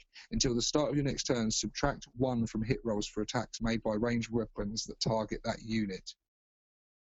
So it's bringing back the old biker rule, but extending it to a whole load of different things for 1 command point. Yeah. What do you think of that one? I mean, I think that's really good. Yeah, I think it's good for the speed freaks. Like I said, there's a good combination and rule set for a pure speed freak army throughout the codex, and it's Definitely. it's just one of the viables. But yeah, that's really good. I like that. And something not to forget with that one as well is some of those vehicles, at least one of those Speed Freaks vehicles already has a -1 to hit. So using this stratagem on that is going to be a -2 to hit. So that's going to be nice to throw in the face of certain elder players and things. Sweet revenge. Yeah, now you can't hit us. More Daka. Use this stratagem before an Ork unit from your army shoots in the shooting phase. This is this one. Oh my god, this is so good. For 2 command points, use this stratagem before an Ork unit from your army shoots in the shooting phase. Until the end of the phase, that unit's Daka ability triggers on an unmodified hit rolls of 5 or 6 instead of just 6. Oh, nice. It's so good. It's so good. So you could advance. Now you're only hitting on 6s. You use this stratagem, they're now all hitting on 5s again, and all the 5s, everything you hit with is exploding into giving extra shots. This is so many units would benefit from this, but all I can think is tank busters are going to be hitting on 5s. All their hits are going to generate extra shots. All the misses are re-rollable. All the misses from the extra shots are re-rollable. Oh, it's going to be nasty. After doing that, you could, for me, being Bad Moon, I can use the showing off stratagem for 2 command points. Use this stratagem immediately after resolving a shooting attack with a Bad Moon's infantry unit from your army. That unit can shoot all of its weapons a second time. This stratagem can only be used once per phase. So you've shot, you can just shoot again. Just my tank busters are going to be destroying tanks. There's not enough good things to say about that. I think that's probably one of the best ones there, yeah. Definitely. Is there any that caught your eye? There's a lot of goodness here. There's different ones, like Red Boys and stuff like that. Yeah, but Art Boys, more back, yeah, don't know. 2 command points for a 5+ save. Don't know on that one. I like the fact we can have Art Boys again. It's strange, alright. But I think it's to me this feels like it was added in after the fact. You know what I mean, to give us the ability to. But the one I really like the idea of is the teleporter. So use this stratagem during deployment. You can set up an Ork unit from your army with a power rating of 20 or less on a teleporter pad instead of placing it on the battlefield. Units on a teleporter pad can teleport down at the end of any of your movement phases. Set them anywhere on the battlefield that is more than 9 inches away from the enemy models. If you use this stratagem on a transport, all units embarked inside it remain so when it is set up on a teleporter. That's, yeah, like teleporting Gorkanauts and Morganauts and stuff. Gonna wreck some face, man. Yeah, it's obscene. It's awesome. That one I really like. I think that's the standout one. I think everyone's going to be using that. Everyone's going to be a lot of these ones. We're going to be spending a lot of our command points before the game's even begun. That's the only thing we're going to have to try not to get too greedy with these, because there's some really good sort of in-game ones as well. And as good as all of these are, we're going to be burning through them command points at a fair old pace. Which isn't too bad, because I don't know about you with the index, but me, I've been left with command points at the end of the game going, well, I can only re-roll so many dice, you know? Yeah. No, I've never been left with points. I've usually burnt them all by turn 3. Oh, this is a good one. It's expensive, but it's damn good. For 3 command points. Unstoppable Green Tide. Use this stratagem at the end of your movement phase. Select a unit of boys from your army that has less than half its starting number of models and remove it from the battlefield. You can then set them up again wholly within 6 inches of the edge of the battlefield and more than 9 inches away from any enemy models at its full starting strength. Nice. You cannot use this stratagem with a unit that's previously mobbed up, and you can only use this stratagem once per battle. But yeah, units of 30 boys, especially if they are Scar boys or Ard boys, being able to just bring them back on again when they're almost dead. It's expensive, but it's bloody good. And Definitely. some of the special ones we've got in here, like the Goth stratagem, the Scar boys, is a really good one, I think, for 1 command point. Giving all your boys strength 5 in that unit is just a must-have for Goths. What's your one? It's more Dead sneaky. Dead 1 sneaky. command point or 2 command points? Yeah, so use this stratagem during deployment. If you spend 1 command point, select a Blood Axe Infantry unit from your army that has a power rating of 8 or less. Set it up in hiding instead of placing it on the battlefield. Spend 2 command points. Select a Blood Axe Infantry unit that has a power rating of 9 or more. Instead, at the end of any of your movement phases, then you can emerge from hiding. Set it up anywhere in the battlefield that's more than 9 inches away from you. 2 command points, mob of 30 shooter boys. Yeesh. Hell yeah.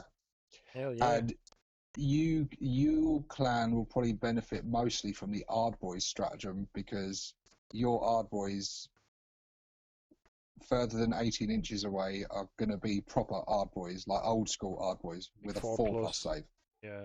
So yeah, very nice. The psychic powers now. We've got Ed Banger back again. Not the greatest, but against, I think this is overlooked, because I think against Space Marine captains and stuff, a lot of these things that are usually toughness 4, you've got quite a good chance at just blowing their head up and destroying them instantly. But it's situational, because they've got to be the closest enemy model.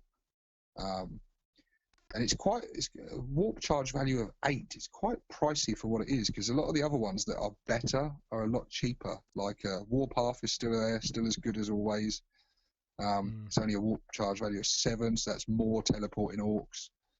No, it's not. It's increased attacks. Increase the attack rate of 1. So on a unit of 30 slugger boys, that's an extra 30 attacks. Yeah, that's awesome. The jump, that's the one I meant. That's still as awesome as ever. Warp charge value of 7. Then we've got the new ones, Fists of Gork. Warp charge value of 6. If manifested, select a friendly orc character. Add 2 to that model's strength and attacks characteristic until the start of your next psychic phase. Do that on Gazgul. He's going to be... Seems alright. 2 to the strength and 2 to the attacks. It's going to make your war boss that much more devastating. And it's easy to get off as well on a 6. Then we've got the Crunch. Warp charge value of 8. If manifested, select an enemy unit within 18 inches of the Psyker. Roll a d6 for each model in that unit. For each roll of a 6, the unit suffers 1 mortal wound. Then, roll 2d6 on a 10+. Roll a d6 once more for each model in that unit. For each roll of a 6, that model suffers 1 mortal wound. I really like this one. Big unit of people rolling all those dice and then getting the chance to do it all over again. You could potentially be dishing out a whole load of mortal wounds there. It could be interesting, yeah. I suppose it depends if you're fighting bigger units, like big hordes of nades or cultists, or big Imperial Guard units, or other orcs. Or other orcs, or tough units, things like Terminators and stuff that are kind of hard to penetrate at armor. Mortal wounds are lovely for these tougher units. Then we've got the Roar of Mork. Has a warp charge value of 8. and if manifested, subtract 1 from the leadership characteristic of enemy units while they're within 18 inch of the psyker until your next psychic phase. When I first read this, I didn't think it sounded like much, but actually morale against certain armies can be quite devastating. And this isn't against a specific unit, it's all units within 18 inches of your psyker until the next psychic phase, reducing the leadership of all of them around them. So that could be one that's used in combination with other things. If your unit of boys has just caused some horrendous damage in combat, and then you are also reducing the leadership, that they're going to suffer quite bad from that. Well, I'm already thinking, doesn't Snickra have something like that? Yeah. Terrifying killer, subtract 1 from leadership at character 6 of enemy units while they're in 6 of boss Snickra. So you could do some kind of interesting combination with Snickra and yeah, -2 to the leadership. -2 leadership, yeah. There you go. See, look. You kind of got some Night Lords buffs there, haven't you? That's And now we're on to the really good bit. This is obviously one of my favourite parts of the Codex, being a bad moon. It's all about the shiny gubbins. And there are 2 in particular that I need to pick out. The Dead Shiny Shooter. I'm so pleased this thing's back, and it's better than ever. Range 18, Assault 12, Strength 4, AP -1, Damage 1. So you upgrade your combi shooter or your custom shooter to this. Beautiful. I love it. And the other one is a Bad Moon exclusive, the Gobshot Thunderbus. Range 12 inches, heavy 2d6, strength 5, AP -1, damage 1. This weapon automatically hits its target. And this only replaces the shooter part of your combi shooter. So if you've got a combi Scorcher, you're going to be getting 3d6 auto hits out of this Warlord's weapon. I fucking love it. That's nice. That's pretty It's nice one. so devastatingly savage. What about you? Is there any that have jumped out at you? Well, I was looking at the Blood Axe one there, which it seems alright. It just depends on the Warlord traits. So it's the Ogrog's Thinking Cap. Blood Axe model only. If the bearer is your Warlord, you can generate a second Warlord trait from. Bearer is not your Warlord, generate a Warlord trait from. Note that the bearer is only regarded as a Warlord for purposes of Warlord traits. Same Warlord trait cannot be generated for both the bearer and your Warlord. Interesting. I do like the Dead Shiny Shooter though. That thing is swank as fuck. Yeah, hell yeah. There'll be some nice custom jobs going on to represent that thing. Or alternatively, just paint your shooters gold to represent that. Nice. You got the lucky sticks back for Goths only, but that does actually make sense. Unlike the Scar Boys, it was Makari's stick, wasn't it, that he used to wave around his boss bowls. So that makes sense that that's Goth only. But it's a shadow of its former self. Was it add 1 to hit rolls for attacks made by friendly Goth models? Oh, it's only characters. But in addition, the bearer gets to reroll hit and wound rolls during the fight phase. Oh man, so I think it was best back in 7th Ed. All those. It was, because it was basically a souped up. Yeah, yeah, it was good there actually. Although re-rolling hit and wound rolls is not to be sniffed at. It's basically your war boss is going to kill whatever he touches with that thing.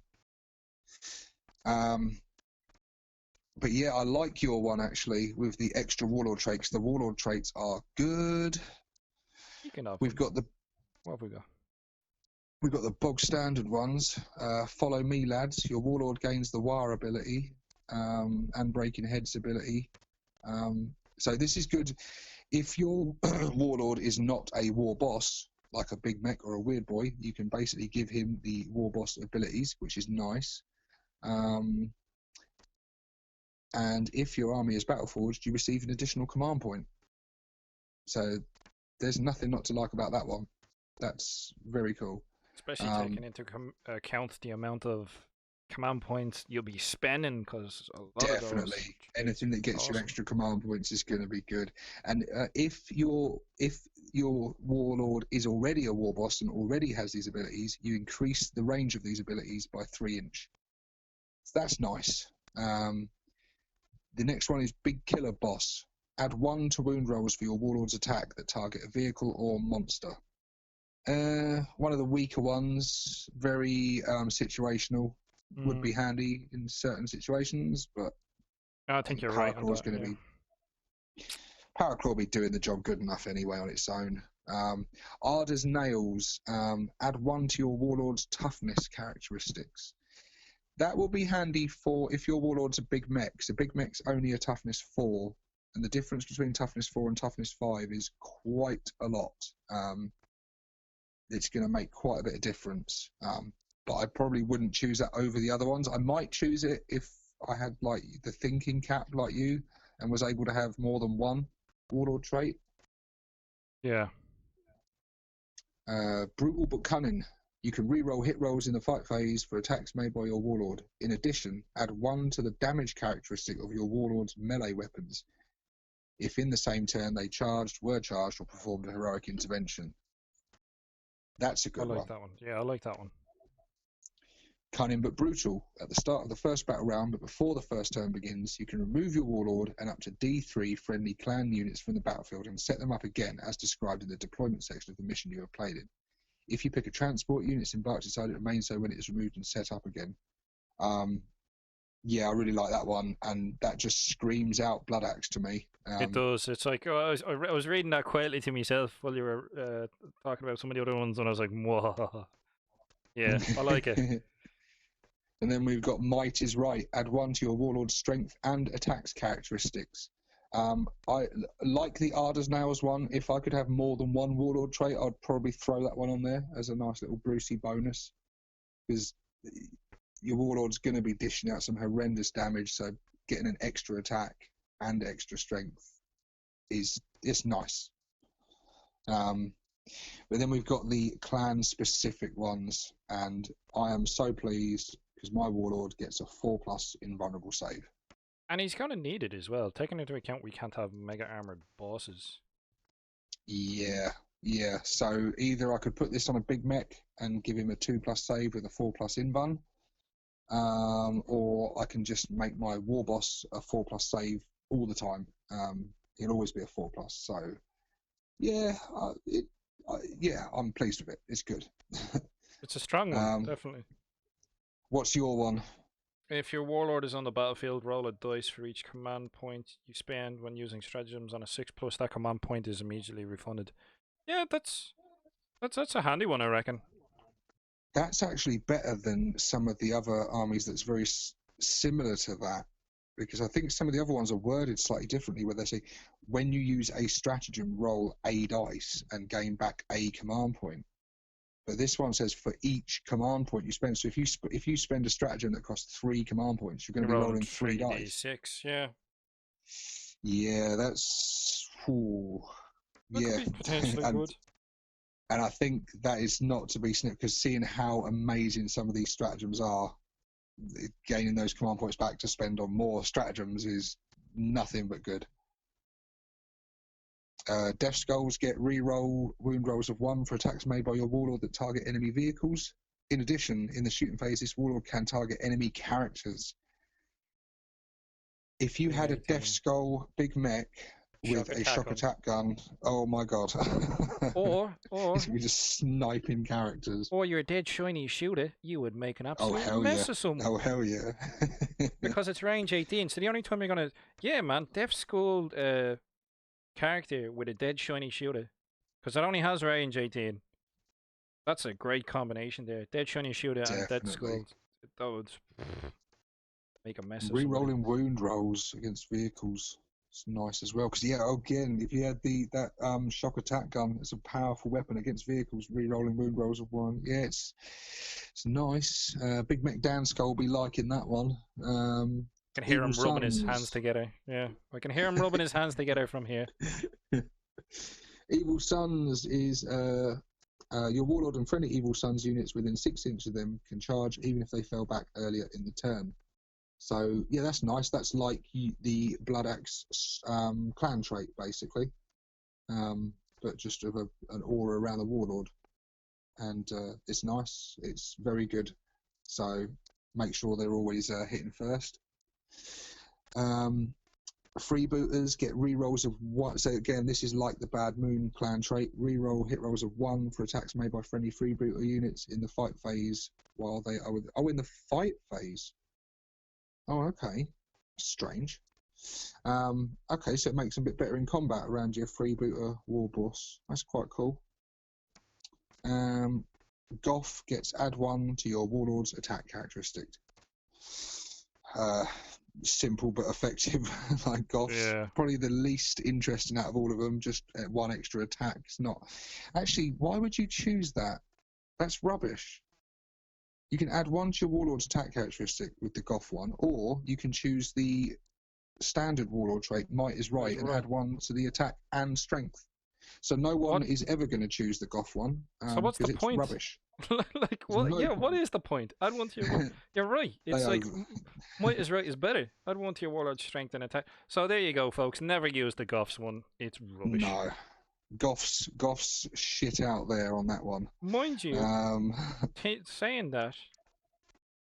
Yeah, but you can't because it's a blood axe only one. The thinking cap. See, look, you can't even. You couldn't even use the thinking cap to use Might is Right and the Goff's one because it's a blood axe. Yeah, that's. Wow. I can't believe that one. I think that's an error. I think they messed up there. Snake bites. You can re-roll morale test for friendly snakebite units while they're within 6 inches of your warlord. In addition, friendly snakebite Gretchin units automatically pass morale tests while they're within 12 inch of your warlord. So snakebite grots are awesome. Leave those stupidly expensive runt herds at home. Just surround your war boss with fearless grots. I like that. I really like that actually. So yeah, snakebites are combined with their trait of 6+ feel no pains and basically some fearless units and re-rolling morale tests. It fits the snakebite fluff, doesn't it, of being a hardy, tough clan. Yeah, they got that narrative going for them all right. They seem to have hit that nail on the head. I think you get that sort of flavour. And then it's that brings us to a close. This has been an incredibly long podcast. Yeah. So hopefully you guys are still with us. Haven't fallen asleep. It's been fun to go through it. We wanted to do a special podcast for this, didn't we? Covering the codex. We wanted to do a long one, going over it properly, and having a good talk of it. So, what are your thoughts on this, buddy? What is your kind of first impressions? Is it? Well, these are first impressions. I will say that much. I've only just gotten the codex today, and looking through some of the stuff with you now, I think it's got good potential, but like even looking at some of the warlord traits and some of the emissions units wise, I think it's a good codex, but it could have been great.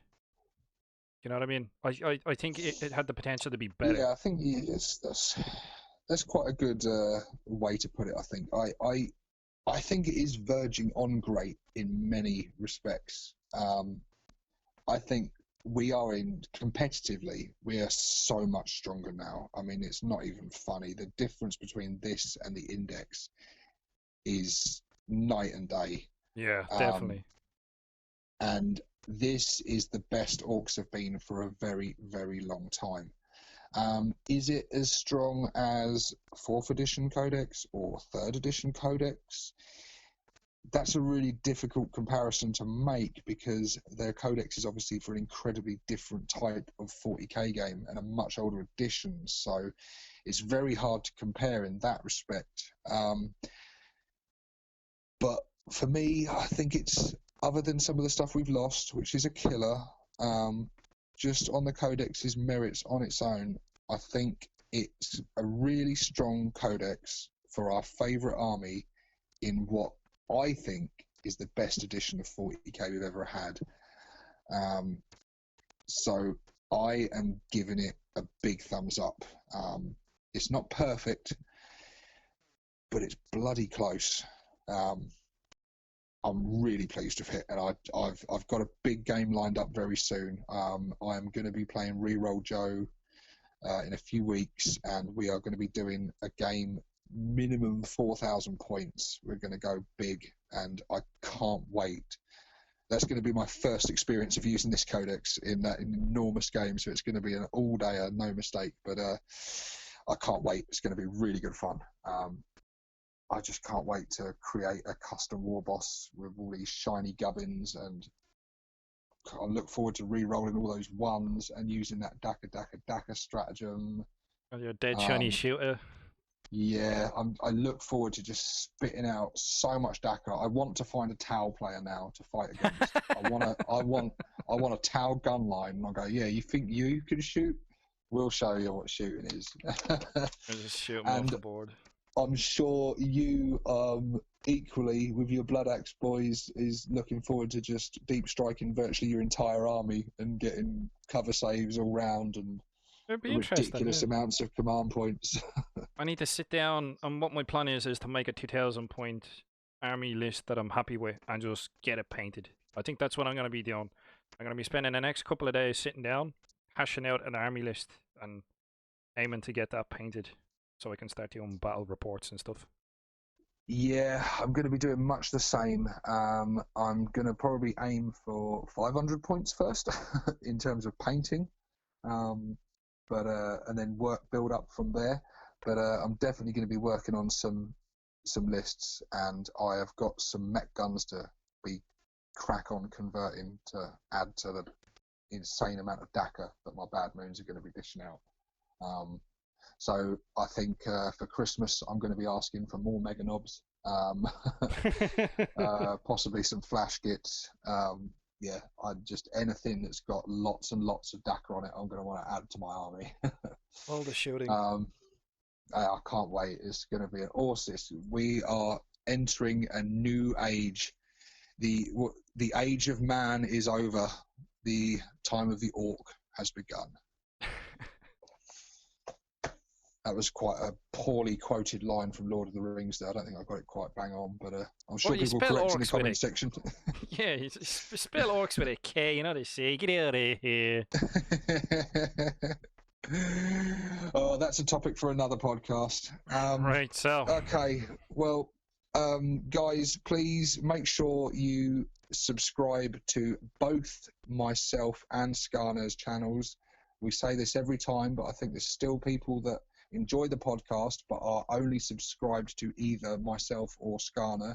If you never want to miss an episode of Two Bald Knobs, you need to be subscribed to both of us, because this one is on my channel. You already know that.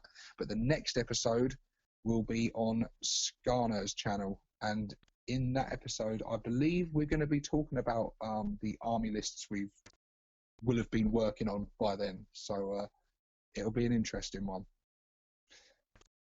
Definitely, yeah, definitely. I'll have at least several army lists done up for it. So from me, yeah, definitely. Subscribe to Stevo if you're one of my listeners and you're not already, and yeah, vice versa. So yeah, I don't know. It's like there's so much to take in. We're burnt out, everyone. We're burnt out, guys. I do apologise. We have been reading the Codex for many hours. So yeah, we're fumbling our words now. It's quite late at night. This has been the longest podcast we've ever done and are ever likely to do.